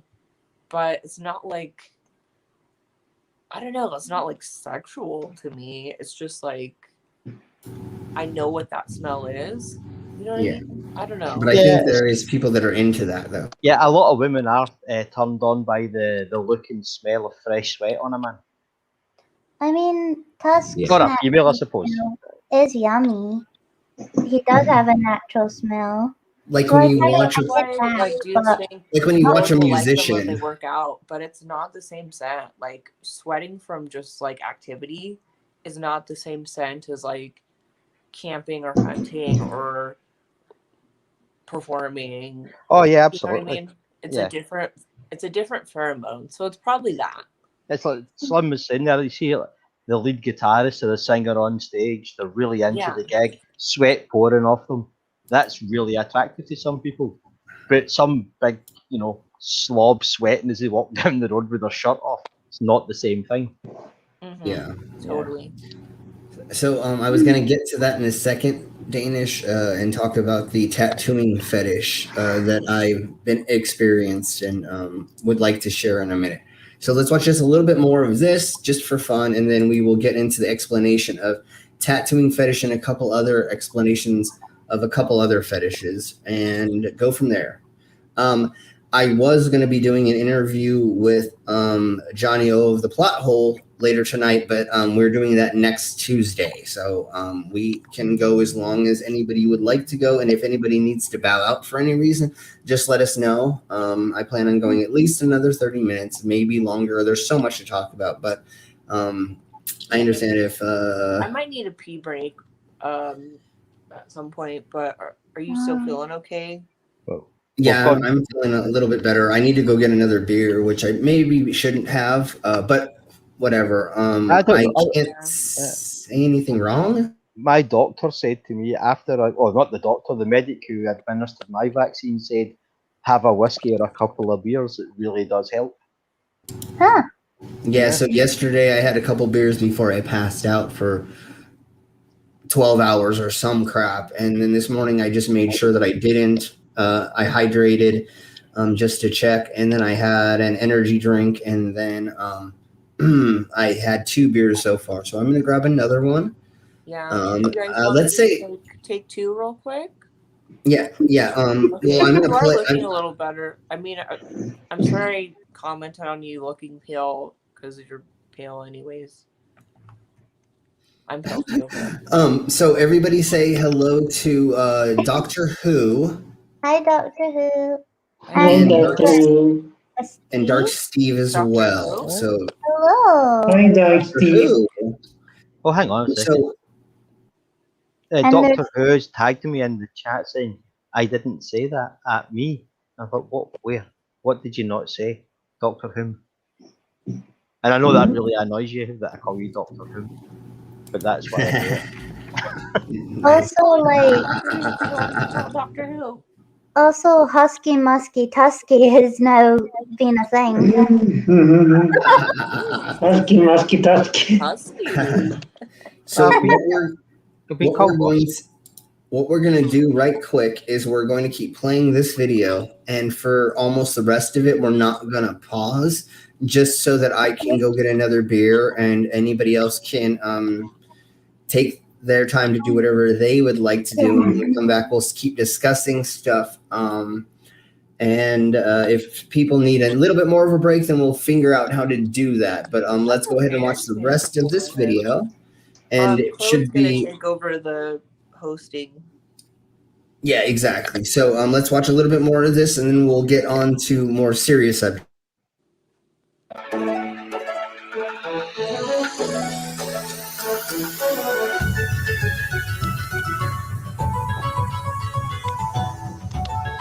No. BDSM is no.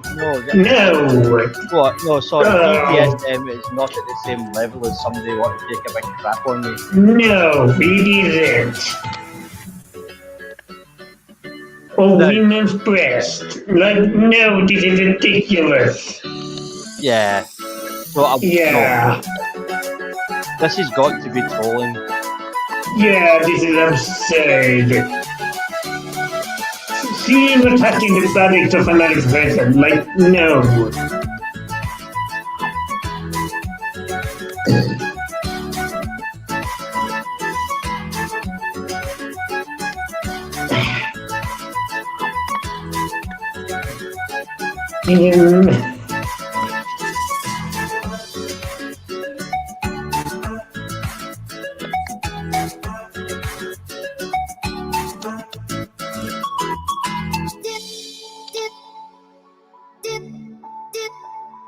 That pedophilia is sexual arousal at the sight or feel of pubic hair. I mean, you can like that because, like, you're seeing something associated with.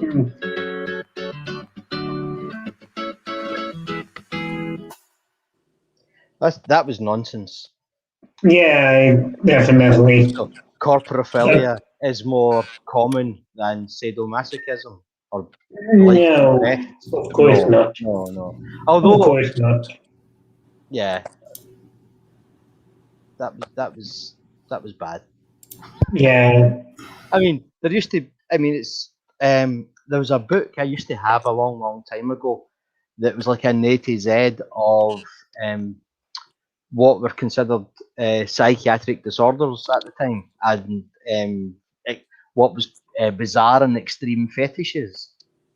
And there was a lot of things in there. You know, it wasn't a judgy book; it was just listing them out like a dictionary or an encyclopedia. And there was so many, but some of them were so out there.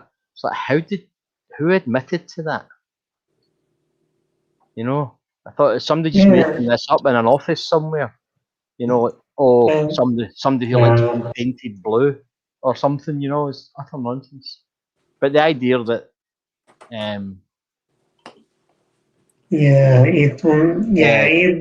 having that. Yeah. Oh, right, I see, Doctor. I see what you mean now. Okay. Yeah, that was bullshit. What was bullshit? That whole list, because it listed like attraction to poop as being on just as common as BDSM, and then even less common was like sadomasochism and stuff. Like it was just that listed things that were definitely more common than it was on that list. Yeah, it's see, silly. like, I think it's more people don't want to admit that because I don't know if there's something to do with the name or what people know of it, like mainstream. I think most people just don't want to admit that they're into that, or they don't understand that there's certain levels. I don't know. Okay, so I want to talk about this right quick, and this is the fetish of tattooing or being tattooed. All I saw was the hiking ad, and I was like, "There's a hiking fetish." Yeah, it's called hell. I'm sure there is. Yeah, it's called hill wanking. It's Colorado. You got to the top of a hill and you crack one off. Yes, totally. So, having sex in tents, right? Anyways, so this is called stigmatophilia, and it refers to individuals being aroused by scarring or recent formation is tattooing or piercing. So, it's either being tattooed or getting tattooed. And the reason why I wanted to bring this up is because I actually was doing this with a partner recently. And what we were doing is putting saline solution inside of I was tattooing with saline solution. So I could tattoo her without actually tattooing her. And isn't that a thing? I've only heard of this mostly in relation to the medical fetish stuff, where not to be graphic, but I'm gonna be, where you'll be like in a medical place situation, and they do that into places, or that kind of got real popular on the internet for a sec. I think it was real big in Asia where they do like donuts on their heads and stuff. but mostly I've heard of it in the medical play sense. But that's interesting. I've never heard, like, so would you do designs with it, or? It's more of what we do is we go over sensitive areas. So the inside of the leg, you'll do the lip, you'll do around the nipples. You pretty much just tattoo sensitive areas while most of the time there's being penetration done. Not always, of course. Like this is one of those, not every time is it 100% sexual with a dominant sub, and we might talk about that in a minute if we have enough time. Well, but I know for you, it's like it doesn't have to be. For you, that's more because I hope I don't like overstep, but I feel like for you that's kind of a blurred area where it could either be sexual or not sexual. Yeah, definitely. And then the other thing is piercing while you're doing it, and piercing in sensitive areas. It will cause a sensation as well. So those were the two things that I wanted to go over, because that's a fetish that I've been delving into recently and wanted to talk about. This next one is going to get us laughing again, and we'll probably be derailed about this for another 20 minutes. No, I didn't bring up the farts yet, but this one I found out about this morning, and Micro helped me delve further into this, and we were having a good laugh. So let's check this.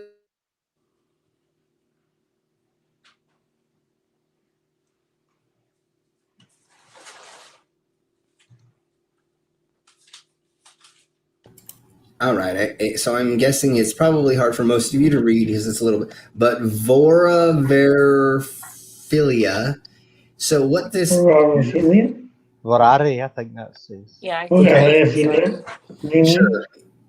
Yeah. Thank you for saying it way better than I could. But it is an erotic desire to be consumed by, or something to personally consume, another person or creature, or an erotic attraction to the process of eating in a general practice. And I know it goes further down, but what I have come to understand, it's being swallowed whole by animals or by mythical creatures or something. I feel like they describe it a little generally though, because I don't know if there's a word for it, like when people volunteer to get eaten. You know what I mean?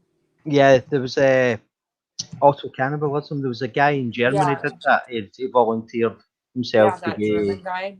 Yeah. So I feel like there's that, but there's a difference between that and the whole, like, I want to be stomped on by a giant woman or swallowed by a giant. Yeah, I think it's usually satisfies. a woman. That's why I said that. I think it satisfies a need to be helpless that some people they enjoy the feeling of being helpless, being swallowed whole by an animal. It's like a rebirthing, and as well, it's a self-destructive thing. You know, some people will get like a henna tattoo, knowing that it will fade away because it's self-destructive, but it's essentially harmless.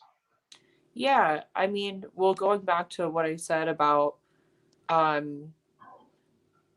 I don't want to say norms, but people that aren't into any of this kind of stuff, or they're pretending they're not, which is usually the case. It's kind of like how your mind suppresses memories, things like that. If you're working out something, either just a genuine thing that you like, or you're working out some sort of trauma, and this is your brain's way of doing it, I honestly don't, as long as you're not hurting anybody or hurting kids, I don't think there's any harm in that. I think it's actually very healthy. Mm-hmm. Well, there was go on. One thing I remember was I there about like working through something. I heard about a trans woman who is into like the adult baby stuff, like pretending she's a baby. And for her, the reason that she was like it was that she, because she's a trans woman, when she was a baby, she had like the boy experience, so she hadn't had been a little girl, and I thought that was a kind of sweet reason for her to do that.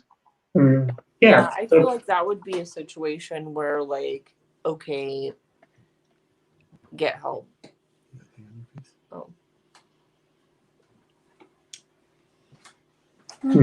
There's an old movie, like a horror movie. Well, not so much a horror movie. It's like a sci-fi horror thing. I think it's called Planet of Terror, where it's a group of scientists go to some planet and there's something there, you know. But there's a scene in it where there's one of the female characters is first of all stripped naked and then raped and then eaten by a giant worm. Yeah. But it's filmed in such an erotic way, you know, where she's all oily and, you know, you'd have to see it to understand it. But that's what makes me think. I know we're all like on our Google. Yeah, like, it's one of the classic horror movie scenes from that time.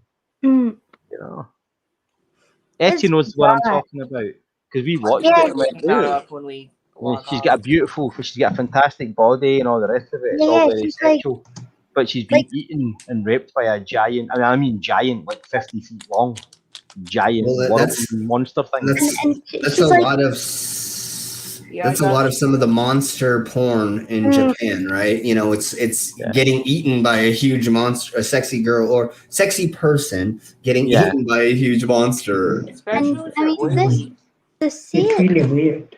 The scene of that movie is very bizarre because you're like, what? Yeah, she watched it going, you know. Oh, wow. Oh, no, wait, no, don't do that.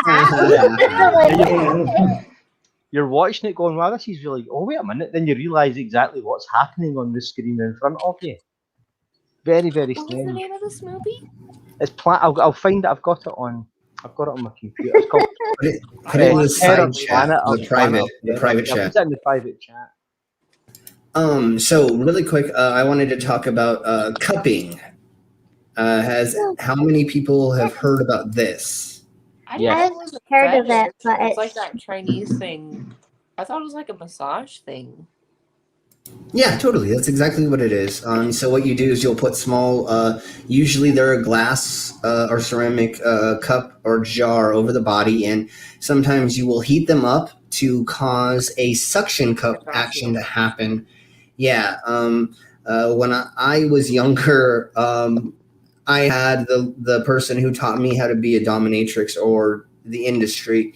She actually did this to me, and they put rubbing alcohol or some kind of alcohol inside of the cup, and then they lit it, and then they put it over my body back, and then it sucked it up, and then it sat there, and it was pretty interesting. Is it sexual? I've heard of like the act of doing it, just not. No, so the tradition. I didn't realize it was like a sexual thing for some people. Yeah, so certified. He does like acupuncture to me sometimes, but it's not like a sexual thing.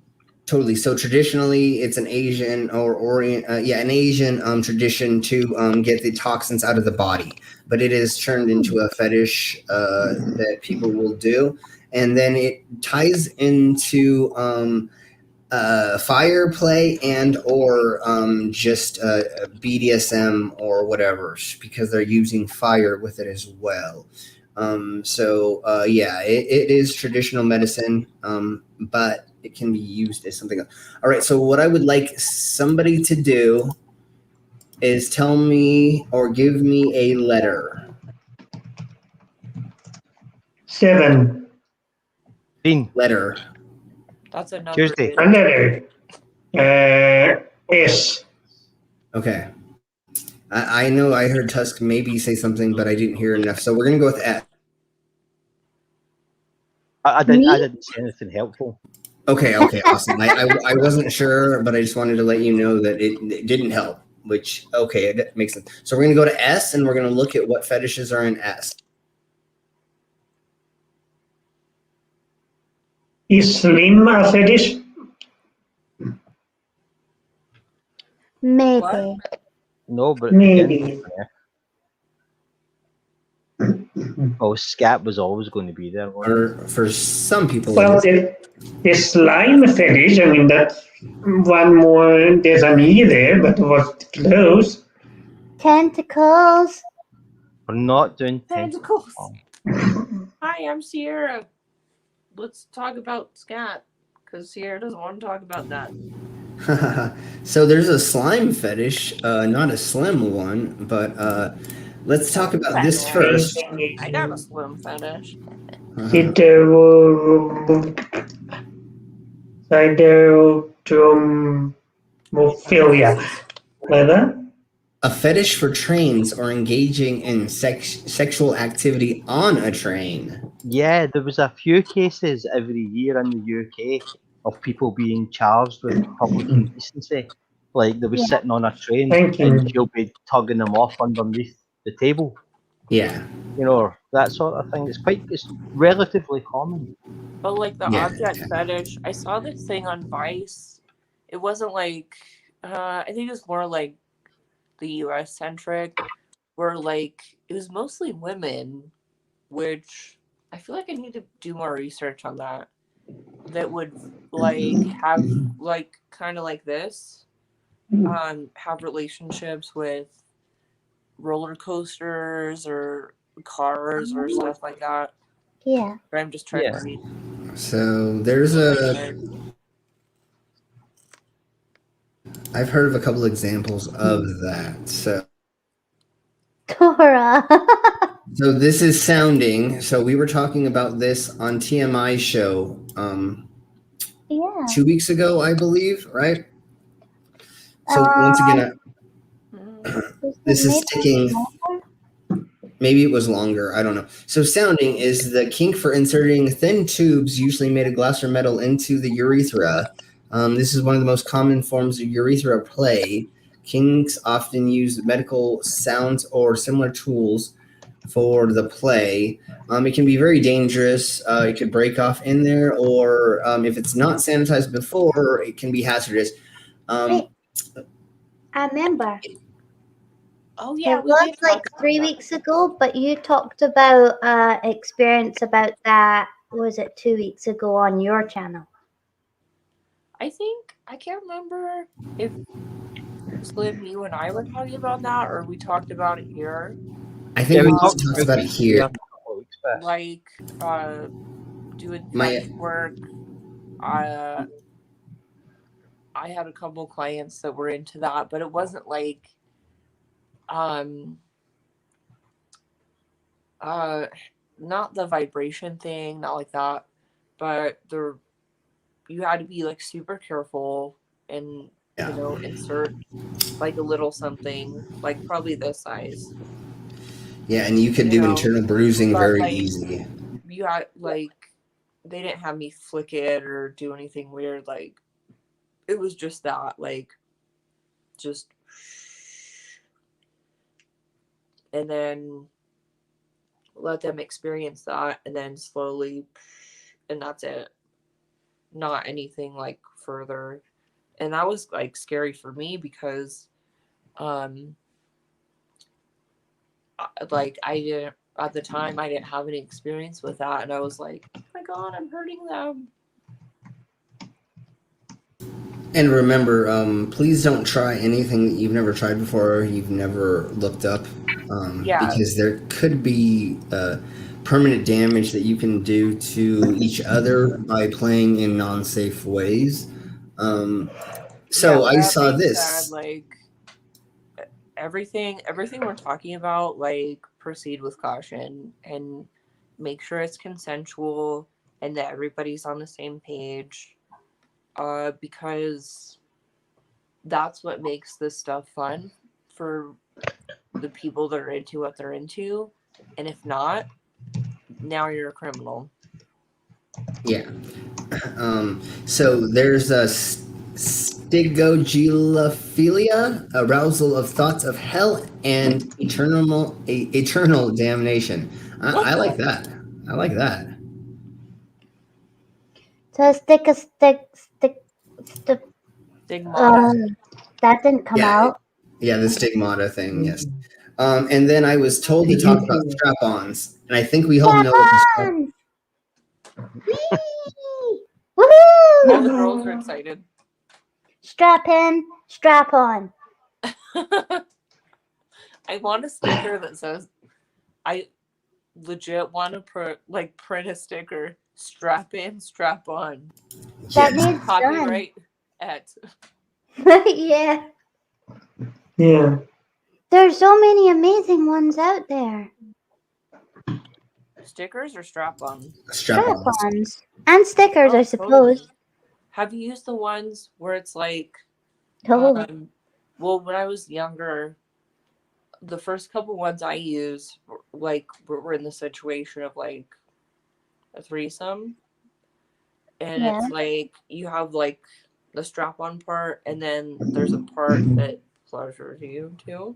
Yeah, there is them ones. There is that. I cannot confirm nor deny anything. Hi, honey. So Tusk, there is a school fetish. So technically, yes, there is. Yeah, no, I was replying to a comment in the chat. Oh, okay.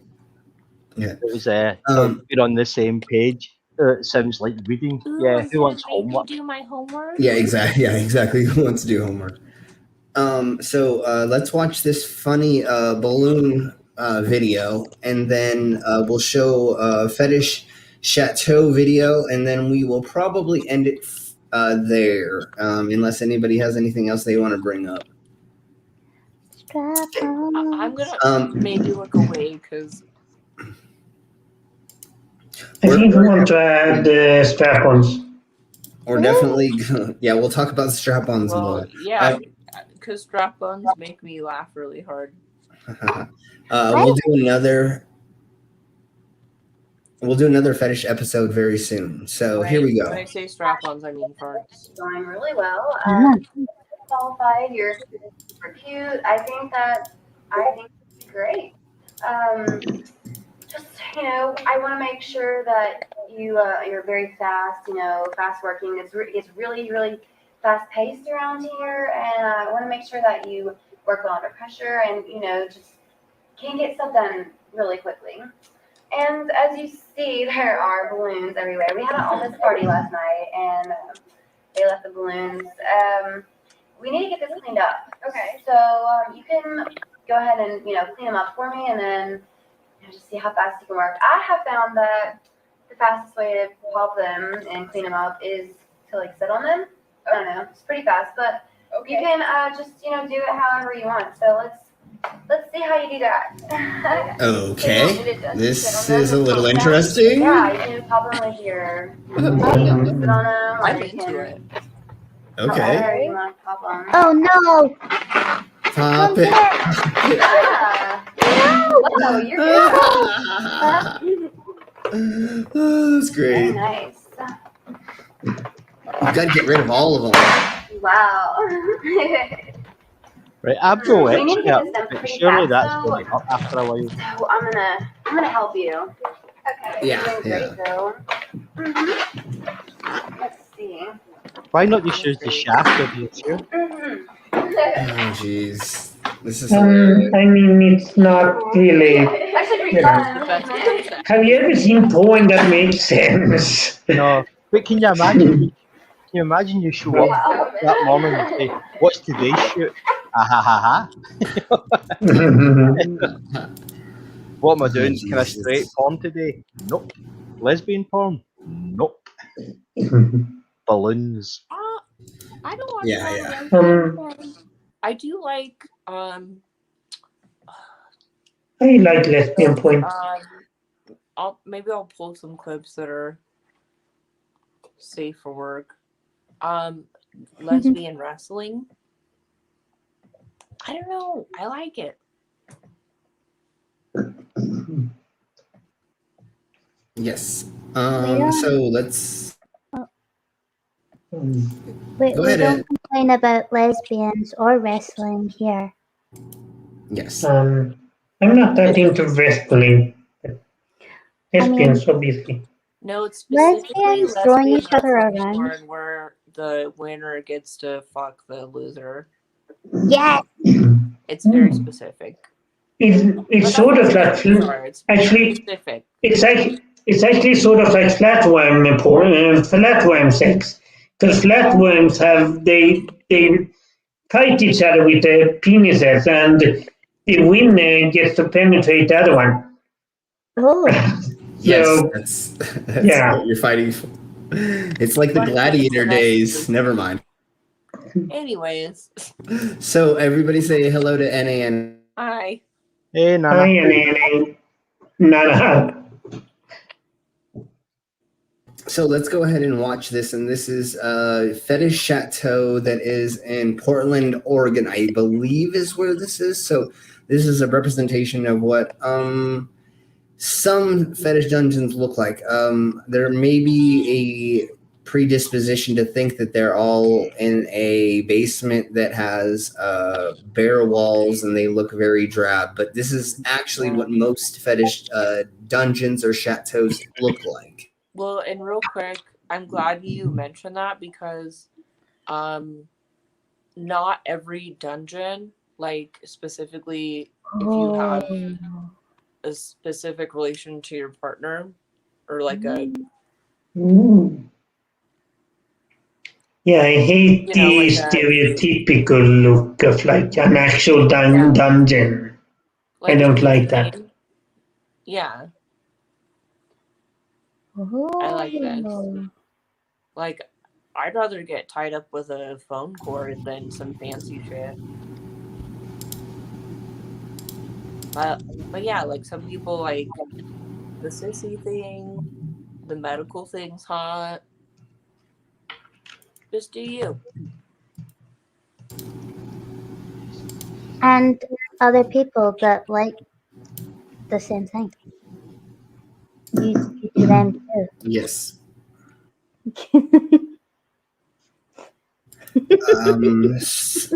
So who's up for going just a little bit longer?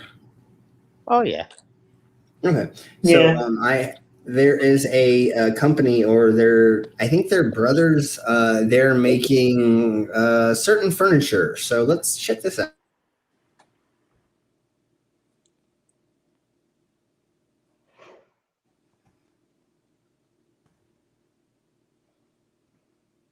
Ever expected No.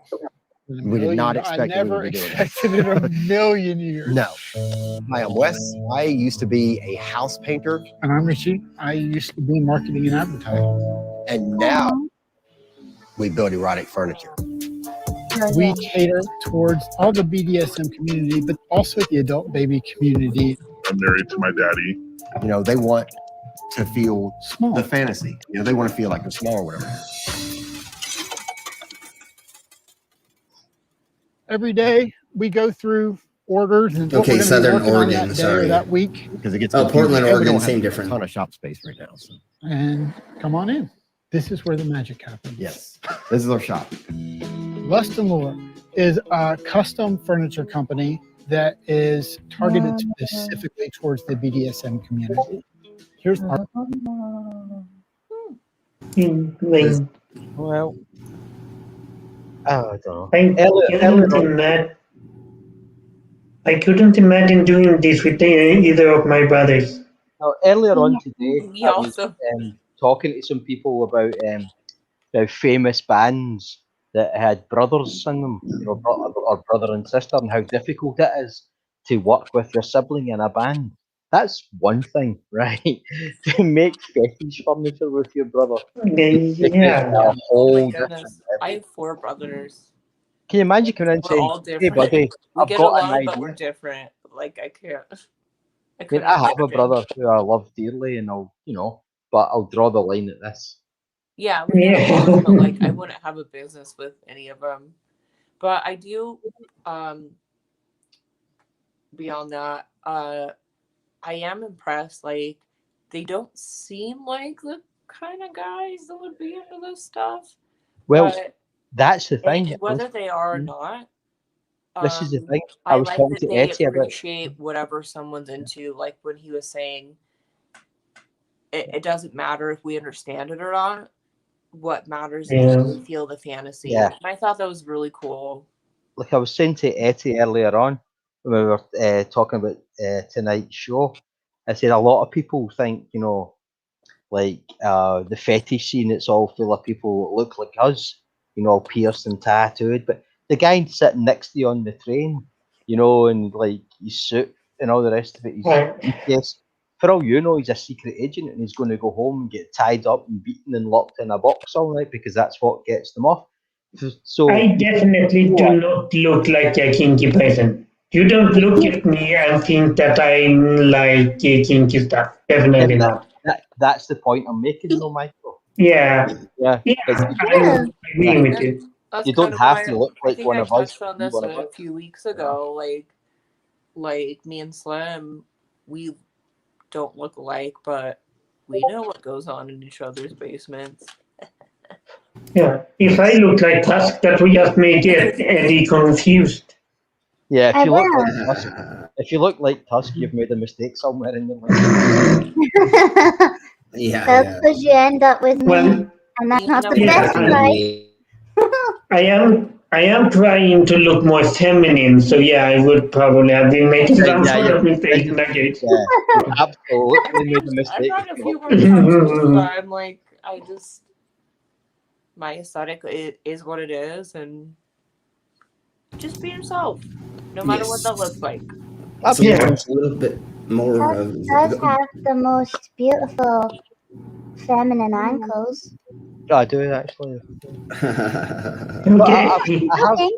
I've found in the past that people are like, oh, I'd love to get into that, but you see all these, you know, exotic, wonderful-looking people in the dungeons and the fetish clubs. It's like, just go in.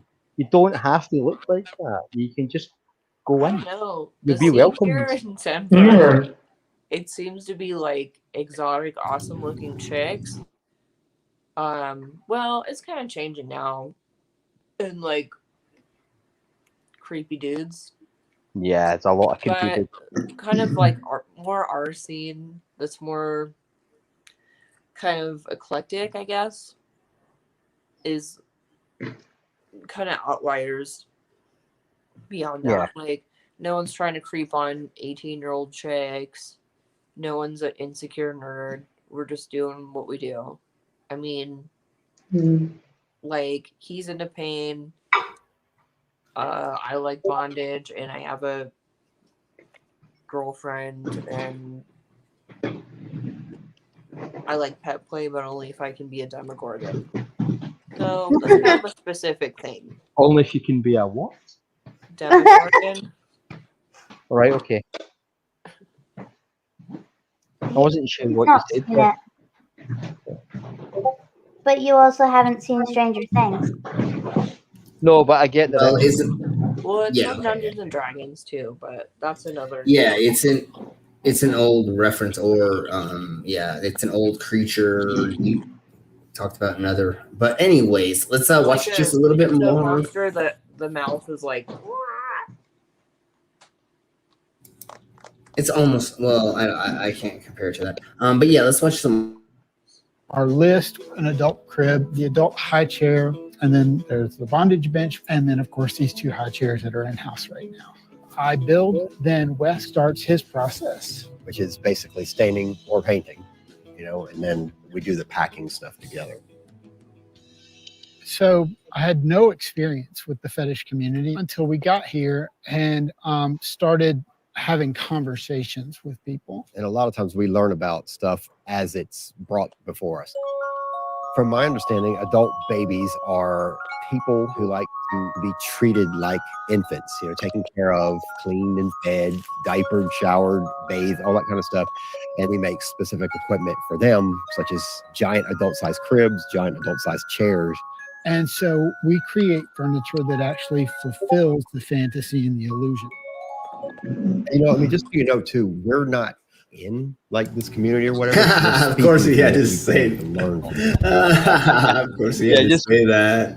Do you think the people who buy this furniture will watch this and go, damn, they thought it was made by some exotic, beautiful people in this little workshop, but it's not. It's two hicks in a barn in the middle of nowhere. Yeah, exactly. So, yeah, let's keep watching a little bit more. That's hilarious, though. So, hold on, I'll show you. We'll have Wes sit in it for scale. Why do I have to sit in it? We actually sort of built these up. Sit in it. They're bigger now. I feel like originally when we started on them, that they were sort of glorified bar stools. So we sort of added some height to them. So an adult high chair, I think, runs now around $900 plus shipping and handling, which is one of our lower items. Changing table price is similar to a crib's price, which is around $2,000. The higher end things like the king size bondage bed can end up running close to $5,000. That makes that's he and I have been together that's since a September lot. of 2001. We got married 6 years ago this summer. Oh, We were in a club in Nashville, and this guy tapped me and said, "Hey, my friend thinks you're hot." And that was actually our meeting story. And I said, no, I never said anything like that. No. And basically so they are since married lovers. I Okay, never began mind. my career as a graphic artist, and then became head of. I thought you said they were brothers. Yeah. I may have. I said that in the beginning, and so I may have planted that seed, but I thought, probably you, yeah. I was like, no. Well, I just thought that's what they said in the beginning, but they probably They didn't. must have said lovers, and you thought brothers, maybe. Yeah. Again, You went. it's good for them for getting together because I really appreciate. They kind of remind me of like my older brother, especially. He was one of those, like, we always knew he was queer. Well, me too, but and he kind of like pretended to be bisexual for a minute, and then finally just came out, was like, I'm gay, and we were like, yeah, we've known since you were like 2. Not because of like his behavior, but him like forcing himself to pretend like girls, like, you just know. And Yeah. I really appreciate too what they were saying still, like we learn as we go along about things we didn't know about, which is what we're doing today. And that they're not like biased. They just want to help people that want to fulfill a certain fantasy, and they're using their craftsmanship to do that for people. And I think that's a really, I don't know, it's just like chill and cool and wholesome. I really appreciate that. Yeah, it's kind of breaking down a few stereotypes as well. You wouldn't think those two, I know I called them hicks, but living out in a farm somewhere, you wouldn't think that they were a married couple making fetish furniture if you passed them in the street. You think that's what you were saying earlier. Yeah, somewhere they've got a crossbow and a friend called Zeke. Oh. Yeah. Marketing for a large company, corporate America, it doesn't have a soul. And I thought, I'm going to end up where I have lived a life where I just worked myself to death to make somebody else $1 million, and I'm just empty inside. I painted houses for a living. I had my own business, so I still do exactly the same thing. I just get to do it with this one. We decided to sell everything we owned in Nashville. And our friend said, I have a great place in Oregon. You guys just come and stay with me till you figure out where you want to land on the West Coast. I heard that he was building custom beds. I really didn't know the extent of how custom the beds were. As he was coming down here and building some of his projects, and I said, I want to come down and learn. Just show me. I helped him build, I'd say, 3 beds. A couple of months later, he had the stroke, and if we hadn't been here, he probably wouldn't have survived. He would have died right out there in the bushes. And so we picked up the business just to keep it moving for him until he could get better. And then once it became apparent that he wasn't ever going to be able to pick this back up.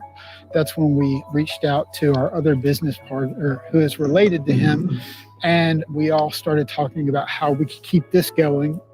I'm sort of our de facto CEO and co-founder. Glad they figured it out. My father founded this business, Figured it out. and was essentially running it as a one-man operation for the better part of 5 or 6 years before getting ill. And my dad was good friends with both of them, so it's amazing to have two people like this that I've known essentially my entire life. The trust that we have, it's really everything. This is not like a fast process. Every piece is built to order for every person. So we make hardware store trips typically a dozen times a week or more.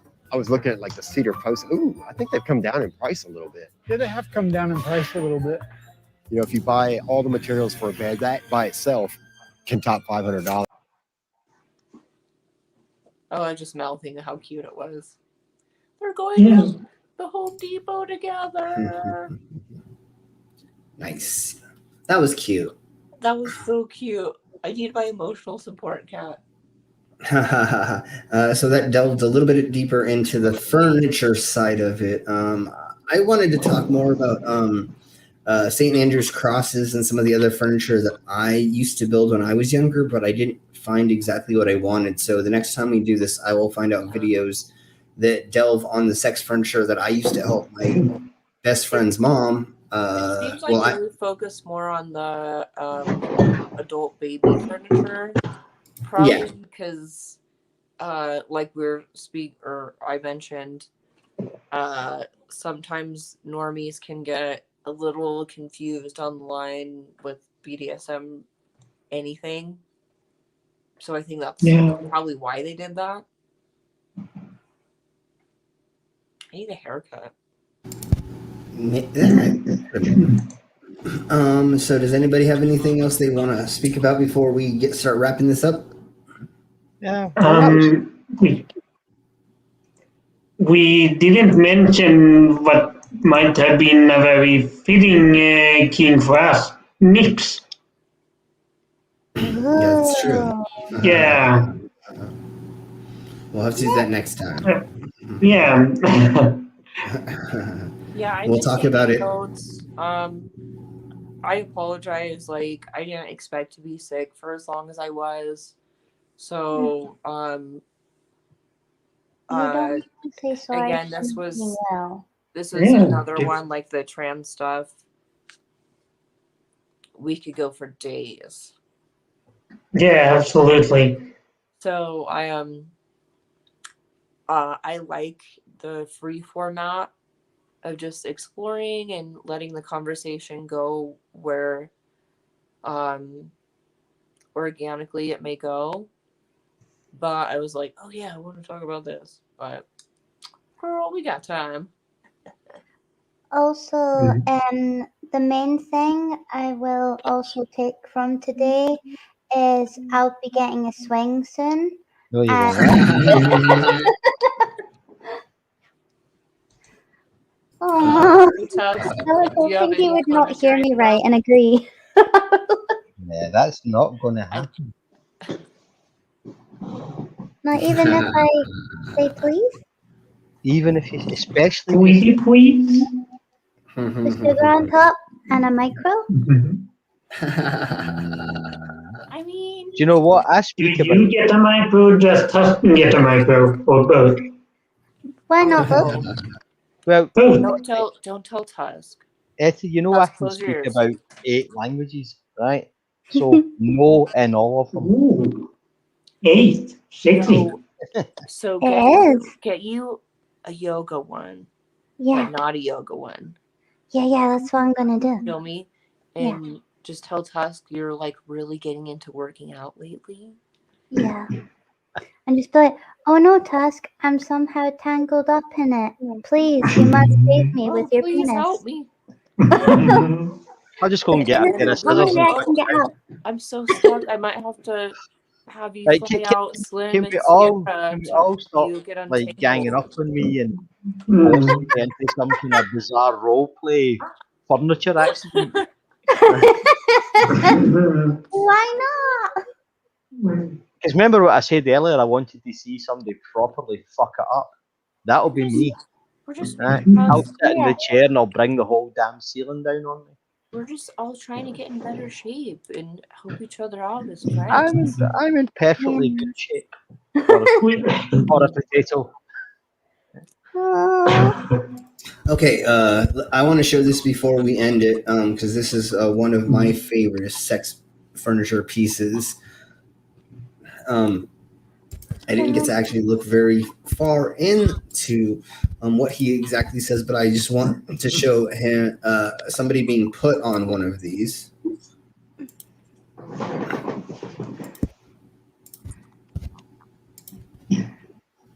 Oh, I like those too.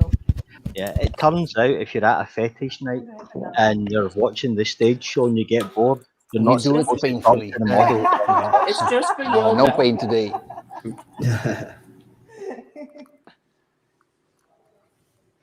You're not We'll supposed do to it. talk We to will who? show you now the functionality, the multifunctionality of it.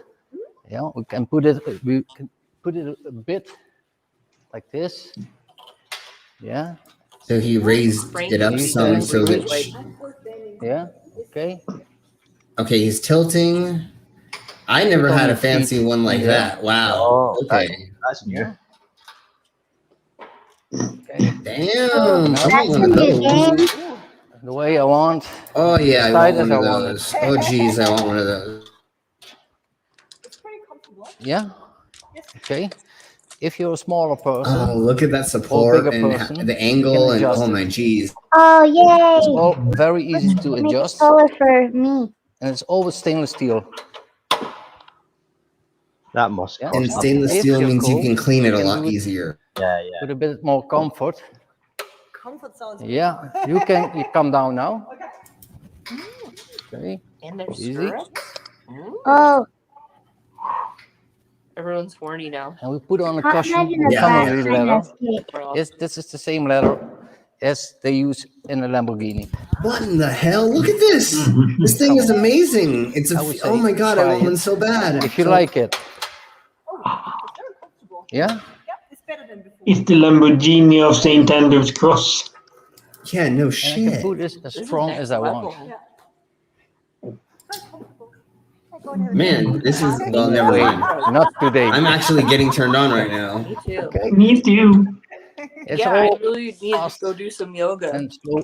Yeah, I need to And go do enjoying it. some Okay, calm down. meditation. Take it easy. All I can think of is a brat trying to escape from this, just really You don't wanna know. pathetically. Yeah, no, that's what's great about these is they flail around and it's Yes, cute. ready to play? It'd be like a little. Okay. Like a chirp. I would say you can come on it. I will put it down. You can stop on it, and you can put your behind on there. Oh, Yes. so it's like a medical examination chair as well. Oh, well, Put your fuck legs on me. this. Oh my god. Discussions, yeah. Wow, wow, wow.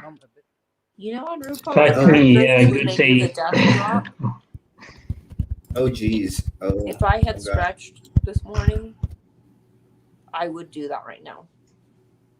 Yes.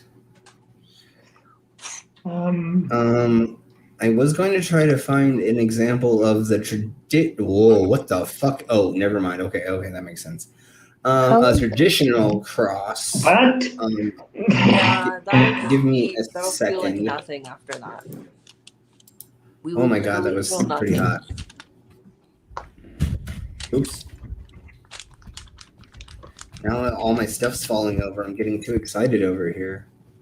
Yeah. Okay, so I want to show the St. Andrew's cross that I was speaking about, the traditional one.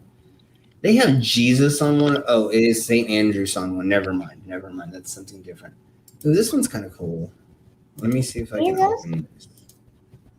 Okay, well, there we go. There was a photo of, I thought, Jesus on one of these crosses, but no, it was actually St. Andrew's on it because well, no, I could be wrong. I thought St. Andrew's came up with a cross, right? Didn't he come up with the cross? No, the legend Catholic, of I St. don't know. Andrew is he was a Roman who came to Scotland and he saw the clouds in the sky and make a cross like that, and he wanted to be crucified that way because he didn't think he was worthy. of being crucified like Jesus upright. Yeah, because wasn't he Doesn't upside have to down say as that well? kind of makes it hotter. Yeah. The legend does he has to be crucified inverted like that. Yeah, I grew up Um, Christian. Like, you can believe what you can believe. I'm kind of freestyling. If someone tied me up like actual crucifix like that, or not like the X, but you know what I mean, like crucifix, I would feel weird.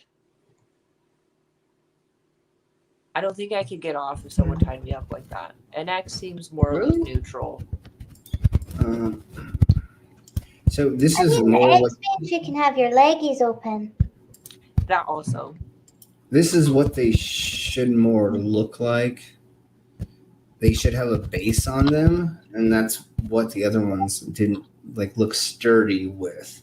But what I like about these is you can do it forward or backward with a person up there. You can have their hands up all the way. I know it's a small photo, and I just don't want to try to get a bigger one. So the metal pieces on the racks, they can go higher or lower. Same with the leg ones down at the bottom. And then you can also tie their hands around the back, or there's a lot of positions you can do with these things, and that's why I like. But I'm also biased because I built one of these at 14 years old. So Give them the old reach around. They're quite cool. There's a video that I would have liked to show, but it's on. It's a woman talking about being a pup and what name she uses and like stuff. But it's also pretty sexual. Like she's completely naked except for having a tail in her ass, and she's playing around with the handler and stuff. And it kind of sexual. It wouldn't be allowed on YouTube, but if it was allowed, I think it would have been a nice video to show. Yeah. Actually, there's one. I think well it's share a in clip Discord. from Vice. We don't want to get into trouble with copyrights and things. Where it's Yeah. a female. You've probably seen this, Slim. It's a female dominatrix, and they talk about pony play, but no one's naked or anything. I might pull a clip from that. Yeah, unfortunately, we're already talking about farts and You're just not a bunch going of to other let stuff. that go, are you? I don't think people could handle the nudity. I mean, technically, Slim is topless. I'm what? Sorry, You're where? topless. Yeah, I'm totally topless. Yeah. Well, I am too, though. I'm naked under my clothes, if that helps. Ooh, kinky. So I have one more Am I the video only that one wearing clothes? I think so. Yeah. I have one more video that I think would be fun to share, and it is a sub talking about how to get into the right mind space to play.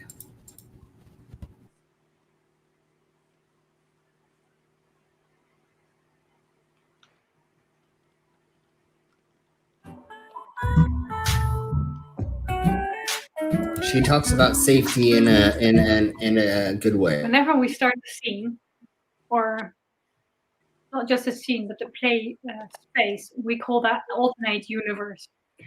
And whenever we start it, we always take the time to dive into our dominance or submission. And what we do is we visualize what we want it to be, how we want to be, what we want to get out of the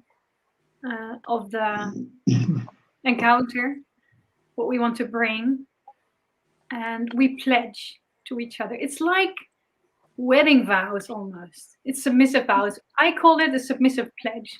And I would love to share mine with you. But before I'm doing that, let me just help you a little bit why you would do that. The reason why is that I think we should always be aware of why we do stuff. Why do we submit? What does it mean for us? What are we bringing? How will this help us to grow? How will this help our relationship to grow? How will this help your master grow? I wrote a submissive pledge, and I mean, it's changing all the time, but this is the submissive pledge that counts for me, this moment for me. And I hope you can see it as an example, so you can use it to write your submissive pledge. If you have a dominant DS relationship, you're in a certain dynamic where this would fit, I would recommend you to do this every now and then. It's like a love letter, but it's about what submission means to you. This really didn't feel well to do this, standing up. I need to be on my knees. And so this is also how I'm going to do my pledge for you. Master, I'm kneeling at your feet. It's where I belong, at your feet. You own me. I am your property. To me, it means that you can use me in any way you want. It also means that you will take care of me. And most of all, it means that I belong to you and to nobody else. It means to me that I'm yours for as long as you want it, as you want me. Okay, well, before we delve deeper into that, I'd like to say, yeah, not all of those things have to apply to everybody, but she kind of is delving on something that I wanted to talk about, which is talking with your partner all the time and making sure you're on the same wavelength. I don't agree with being only that person's, but being the taken care of. I don't 100% get thing about doing whatever you want with me, but she did say afterward that you're going to take care of me. So there was the kind of like, you get to use me, but and just the open communication about that it's legit, it's written down, and like we've talked about everything else, it is different for everyone. Like I do kind of like the romance in it because like in my current relationship, yes, it's not like a what's the word, DM, it's not quite like that. Even though we kind of explore things organically, and he's cool with this shit, he's cool with a lot of things, and it's kind of like I felt what she was feeling. I felt like it was a bit over the top, like me too. Opinion, almost 50 Shades of Grey. I do feel a lot of those things for my partner now, but it's like we don't have to say them because he's earned them, and he doesn't. Like, it's not like I'm a slave or a possession or anything. It's a little different between a dominus sub though, and not just a straight relationship. So I know. Well, I mean, I've done that before in like dom sub like arrangements. Yeah. I'm just saying, like, I do feel those things. Like when I was saying those girls were making fun of me because like during quarantine that I was cooking and cleaning. Like, well, I'm out of work at the moment because everyone is, and I do it because I love my partner and I appreciate him, and he takes care of me, so I take care of him. It's not like that. So I understand the difference, but it's like I don't know if I could do that. Like, okay, so for the last 10 minutes or so, do we want to talk about if people want to get into the fetish industry or the hierarchy of the fetish lifestyle, going from not barely practicing it to actually working in the sex industry? or do we want to watch a funny video and then delve on the more serious side of all of this in the next one that we do about this? I think I want a funny. I feel Yeah, like let's go. because we do have experience, like you and I have experience in that, so that could take a while. So let's do that the next episode. In the next episode, we'll actually talk about the levels of the fetish lifestyles, which is just basic play or playing every once in a while, or just not having what's normal sex that all the Christians say. What's regular sex? The missionary position. Vanilla. I don't Yeah. think Vanilla levels is quite the missionary. right word. It's more just do you, girl. Like Yeah. So what I want to do is I want to talk about breaking up. Everyone has their own comfort level. Everyone has things they're into, and that's not even getting into like doing any of that for money. So Yeah. Well, we can talk about finding your own self and then going all the way up to making money in the fetish industry. Because I think some people, I was listening to somebody the other day who said that she didn't even understand that she could have an orgasm or that women had an orgasm until she was 25. That is bullcrap. We should not let anybody be that old and not understand they can. Okay, for the record, women, side note, women's anatomy is a little more complicated, and there's vaginal orgasms and clitoral orgasms. And Yeah, so they're different. Yeah, but you should be. You should know that before that. So next episode we will go. When I was like 13.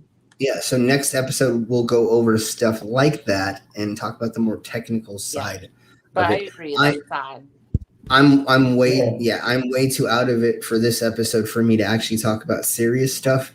I feel like swimming in my head right now. So let's just keep going with the funny.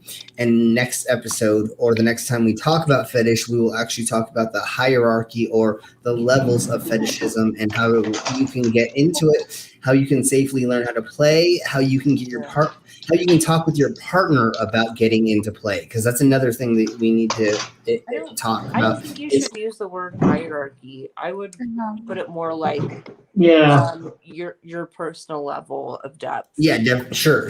The different levels of how deep you're going to get into it, or how inside of you're going to let somebody put how many fingers. Never mind. We'll talk about that in another episode. Okay, now that I pulled it. Oh, sorry. No, I go was ahead. going to say the same thing as Sierra, but like also a light, gentle patting on the bum is absolutely no less a thing than going as far as bruising and stuff like that. Like Yeah, totally. little bum pats are just as good. Like I believe I was talking. better or worse. I believe I was talking about the intensity of the fetishes and getting not getting paid and getting paid. So there is kind of a tier. So that's what I thought I was speaking about. If I'm mistaken myself, then I'm sorry. But I was talking about not getting paid all the way to getting paid. I was not. I think you worded it weirdly. So let's just watch the funny stuff. As a side note, so that Funny stuff. people knew that, like, in case people weren't comfortable with the more extreme stuff, I didn't want them to feel like they weren't themselves and in their Totally. own way. Again, one more time before we show the fun. There's no kink shaming here, which means we do not judge if you have normal, or let's not say that, a sex that is just between you and your partner and there's not other implements going on or other things. That has nothing to do with it. What we're speaking about is people who want to delve further into these things, or this episode was just to have fun with showing fetishes is really what we did this episode. I mean, I learned a lot. Like, girl, sorry, I just say that. No, but that's like, what it was. You know, I'm into some freaky shit. Like, I didn't say this on the internet, but like, I probably can't say some of the shit I'm into on the internet. And I learned about stuff I didn't realize was a thing, but I'm like, hey, if it makes you feel fulfilled, cool. I didn't know and that's there the was whole a. point of all this. Like, we're just learning about each other. I didn't know there was a fetish about being swallowed whole. I mean, I want to be swallowed whole, but in a different way, but not the whole body. You know. I genuinely thought you'd be into that. Like swallowed by I a don't. giant lady. I don't know if I want my head though. I mean, if it was from neck down, I would totally be sucked on. But that's not being swallowed. So I think there's a difference. I would be sucked on whole by a huge woman, but I don't think I. Okay, let's Are we just. gonna watch this funny or not? Yeah, I let's would just watch this. cuddle onto a huge woman's breast and use it as a bed. Yeah, see, I'm down for like that kind of what do they call the Amazons? I would totally like snuggle in her butt cheeks or like in between her boobs. Yeah, that I'm into, but not like the actual physical being put inside of the mouth all the way, feet first. That is creepy to me. I mean, if she wants to, you were into that. no, if she wants to suck me off, then I mean, we're totally into that part of it. But I don't think feet first into somebody's mouth. Even if I had scuba gear on, I don't think I could go face first into somebody's mouth. I mean, like that's just up their other orifices. Maybe. Okay, I'm down for maybe. Taking notes. I may be down for vagina diving. I mean, if she's big enough, I'll put on a wetsuit. Like, if you could be enveloped. Yeah, exactly. I mean, I'm down for that. Never mind. Okay, let's watch this video before we. Didn't have to birth you. What? Totally. Oh my Jesus, that would be fun. I mean, never mind. Because you couldn't go any higher than the womb. Yeah, there's only so much space you to can be get birthed into. out. Oh my. And then is that almost like a breeding fetish? And then that brings me back to alien eggs that get inserted. Alien eggs? This might be a 3-part series. Yeah, I thought you were going to say Alien X, but no, yeah. Okay, so let's watch this quick.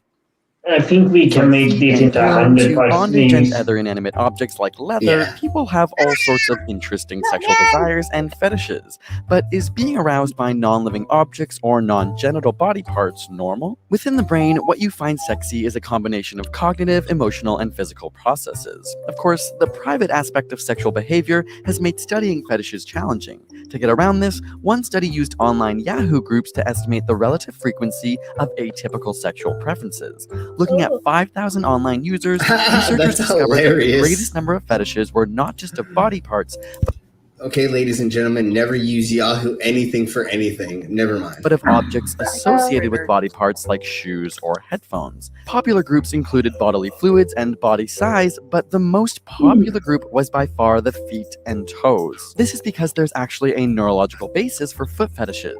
If we investigate this visual map showing which areas and proportions of the brain are dedicated to processing sensory functions, we see that feet, toes, and genitals are all physically right beside each other in the brain. One study was able to highlight this link between sexual desires and brain regions with a man who experienced epilepsy. I was on the opposite side of this thingy, and I had a female who wanted me to like have sex with her feet, and it never worked for me. I mean, it kind of works, you know, you put enough lube around anything and you push enough pressure, kind of, but I never really got into this. And I can understand certain body parts that are attractive and appraising them, but not me getting close enough to doing anything with them. There's way better body parts to lick and to suck on. I mean, I'm not like, there's people, okay, there's foot fetishists, and there's people that are like, I can't even look at someone's foot. Da, da, da. And I feel like I kind of equated it to one of those, like I was talking about, like the comfort thing, but also like that taboo thing, like the naughtiness of it. Like, oh, that's like a not good body part. Like, genitals. Yeah. So that kind of makes sense. So it's a taboo part of the body. I see what you're saying. Yes, Dark Steve, Alien X would have loved that when we were talking about alien eggs or alien X. That was great. And we need to make that into a Quiplash question. So, Dark Steve, put that. Eggs. Yeah. Yeah. So, Discord me that, Dark Steve, alien eggs, hashtag or backslash alien X. Those alien dildo things where you can like Yeah. shoot up. Yeah. Yeah, that's what I'm talking about. I can't And then explain it without hand gestures. Yeah, and then Little Wolf, I want to get to the headphones part because I don't understand this yet. So let's try to get to the headphone part. Epileptic seizures, as well as a fetish for safety pins. After getting a partial temporal lobectomy or removing part of his brain, both his seizures and sexual fixation on safety pins stopped. Sexual fantasies likely develop during early experiences, as this is when there is more synapse formation and neurogenesis in your brain. Sexual imprinting is the process in which we and other animals learn the characteristics of desirable mates at a young age, often influenced by those who raised us. One study found that adopted daughters end up choosing husbands with a significant resemblance of facial traits to their adoptive fathers. Women who report having a more supportive, emotional relationship with their fathers were also more likely to choose mates with similar features to their dads than those who had negative relationships with their fathers. But with fetishes, this sexual imprinting can be with... Did I hear pause? I was like, Okay, go ahead. No, go for it. I heard, I don't know how true this is, but I did hear that some things like that can be hereditary. Hereditary? Like passed down. I think that's, I don't think that's necessarily untrue.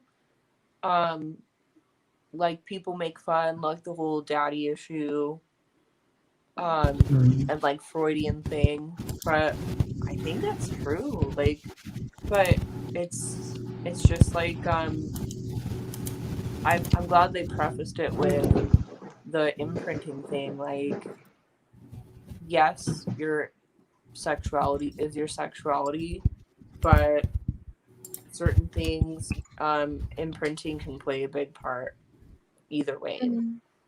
But I don't think it's necessarily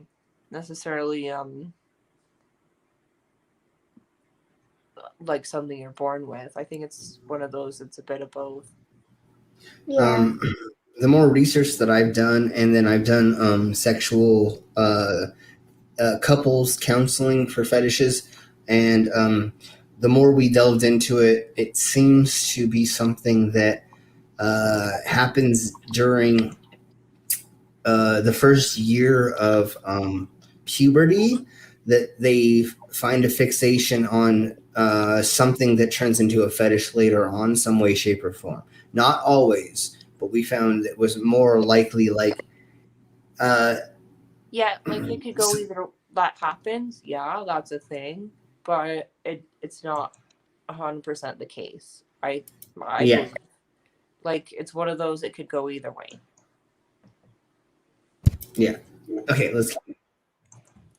Objects as well. A study using two groups of sexually naive lab rats had one group wear a small Velcro jacket during their first sexual experience, while the other group, a control, wore nothing. When sexually mature, the control group displayed normal copulation behavior, whether wearing the jacket or not, whereas the jacket group were unable to achieve sexual arousal without their jackets. This same study has been done with other objects and had similar results. This could explain why a person with a leather fetish may have difficulty getting off without leather. A separate study on rats had one group of male rat pups lie on bedding scented with lemon, and the other group lay on unscented beds. For their first sexual experience, they had the option of two sexually receptive females, one scented with lemon and one without. The control group mated with either female at a normal frequency, while the lemon-laying group preferred lemon-scented females. But these specific desires or preferences could be blocked by naloxone, which blocks endorphins or the feel-good neurotransmitters from binding to the opioid receptors in the brain, thus blocking the sexual reward that is attributed with the Velcro jacket or the smell of lemons. While we know a lot about rat fetishes, there isn't much research on their sexual preference in humans, and in the past they were often listed as mental disorders. But while your specific sexual desire desires and fetishes may be unique to you and your experience, modern science does show that having one in the first place is a normal part of being human. And if it isn't, it's very normal. Okay. I'm sorry. I don't know what. I'm like 5 today.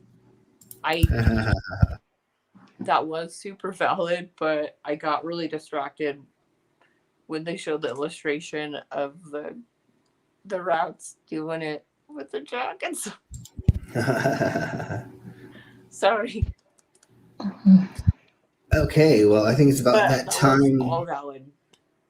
Yes, I think it's about time to wrap it up. So let's start with you, Sierra. Is there anything you want to promote or talk about before we leave? Oh, shoot. Give me 2 seconds. I wanted to show a little product I have. Yes. And totally, Dora, we are all normal individuals. Totally, all of us here. Yeah, I don't really like the word normal. No, I don't like the word normal either. Yeah. But see, normal is relative. Yeah. Like my normal is this. Yeah. And I am the most normalist me. Yeah, you are. The most normalist. So I've got these very lovely. I lost a couple of my pop-ons. I was trying to look cute for you guys, but I was doing. There's your mask. I got. Well, it's hard to see. I got these face masks. Do you still have the link for the Is it Sideshow on the bottom? Mm-hmm. That was comfy. So these are available for order if anyone wants to shoot me a DM if you're interested. Other than that, yeah, like I said, I really appreciate like anyone that tunes in, and it's really cool to create a community, even if it's small, and learn from each other, and it be our normal. Mm-hmm. Yes. Well, thank you for being here and talking with us and sharing your wisdom. We'll be here next Wednesday for doing another subject. I don't know what it's going to be because I am out of my brain right now. So let's go to the next. Hey. What would you like to promote there? On Sundays at 6 o'clock UK time, I have my hobby corner where we talk about hobbies, and it's just some wholesome content. And to the best of our ability, it is a little bit difficult to keep it that way. So let's get everybody put their channel link in the side chat, and everybody go sub to everybody else, go like and go watch and go give everybody support. Please, that's what makes this community work so well, is all the support we give each other. Convince me is here. And Cat. Hi, hey. Hi. And there's Cat. Hi, convince me. Everybody. So let's go ahead and get to Tusk. And what's up with you, brother? Not a great deal. I don't really have much in the pipeline. I had a couple of collaborations I was going to do, but real life's got in the way, unfortunately. So everybody, go watch Etty's thing on Sunday. Yes, thank you. Well, thank you for being here, Tusk. And Micro, what would you like to let us know? I don't have anything right now. Yeah, I don't have anything to promote at the moment. Okay, well, thank you very much for being here, for being here, and Sierra for being here. Yeah, and let's give a thanks to you, Slim. Like, you guys were understanding last week. I didn't expect to be so sick, and even though, like, I know you well enough to sense that you're not feeling 100%, but you showed up. Well, I really wanted to talk about this subject today, so I felt even though I'm not feeling well, I wanted to talk about it. I felt it was important for us to even joke around, because I think we all learned something today, and we somehow taught people at least some things. Yeah. Yeah. And I would to laugh at it. Like I do think it is important to laugh at stuff too. Like to see that it's not just serious. That it's not just doms being super dommy and submissive being like super. Like it gets a bit. You can laugh at it, and it's a little weird sometimes, and it is. Yeah, you can have fun with it. Yeah, that's something I wanted to touch on too. That's why I was like, there's no way we can cover like all this. Yeah. And I'm glad you brought that up too. Like sometimes in the fetish communities, no matter like where you're at or who you belong to, there are cases where, I mean, I've experienced this too, and I wasn't sure how Slim was feeling after a shot, but I did write that down too. Having some experiences, both myself and just knowing friends that have been in situations like that, and it's not cool. Yeah. So, and if we can educate like one person about that, that'll make me feel good. Yeah. Yeah. Yes, definitely. Okay, everybody, thank you very much for being here, and we'll see you next Wednesday or Friday for Pip, or Saturday is Cookie and Biscuits, or Sunday. Yes. Or Thursday, tomorrow, TMI show. Son of a monkey! I'm sorry. TMI show on Biscuit. Tea and Danish. If anybody has a link for her channel, please put that in the side chat, because we have a lot of fun with the wheel on Thursdays for that. And then, of course, there is premiere Thursdays as well. And we'll post that in our thingy-mabobbers in Discord and share that. And we will be on the TMI show, and I don't know what we're talking about. PSAs? Is that what I heard? So public service announcements, is that what we're talking about tomorrow? I think so. I believe so. What Yeah, I don't know. Yeah, you I never don't know with those. You never know with those. Slim needs a nap. Yeah, exactly. So everybody check us out tomorrow over at Tea and Biscuit, and thank you very much, everyone. Tea and Danish. Yeah, there we go. Whatever. My brain is not working. And then Friday is Pip, and then Saturday's Cookie, and then Sunday for I'm doing my 400-person special for game night. So if everybody could be there, that would be wonderful. If not, if anybody wants to roast me, we're doing a roast of Slim, or we're going to put me on a spit and turn me over fire, and we're going to roast the hell out of me. So if anybody wants to make a 10 to 30 second voice clip or video clip roasting me, if you can't be there, please do, and put it on my Discord or send it to my email. And then anybody else who can be there, we're going to rotate through everybody throughout the day or night, and have people on to roast me, and we'll play games. We've got all the fun games to play. So I'll invite everybody, and if you are in my Discord and you want to be on, or you want to send me a message, please let me know, and be as rude as possible. I am not going to get hurt. If you want to call me the worst names in the world, I'm down with it, honey. So I'm going to roast myself as Cookie. So. Oh, he likes it. Yeah, I like it a little likes bit. it, So in case I'm you actually remember. going to roast myself as Cookie. And if we get to 420, that would be great. That would be awesome to be at 420. So 14 more subs to get to 420 for my stream. If we had a 420 stream, that would be even better. So I want to say thank you to everybody on the panel, and everyone have a good night, and we will see you next time. Bye. Bye.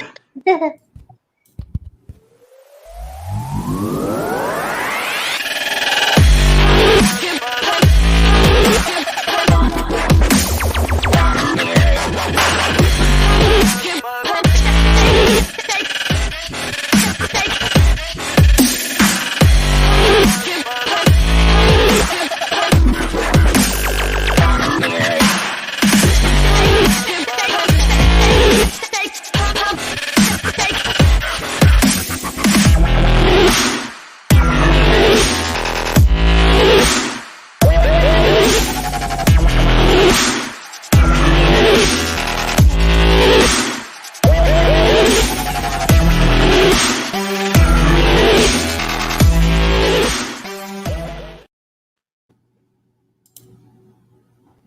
second. Are you a flat earther?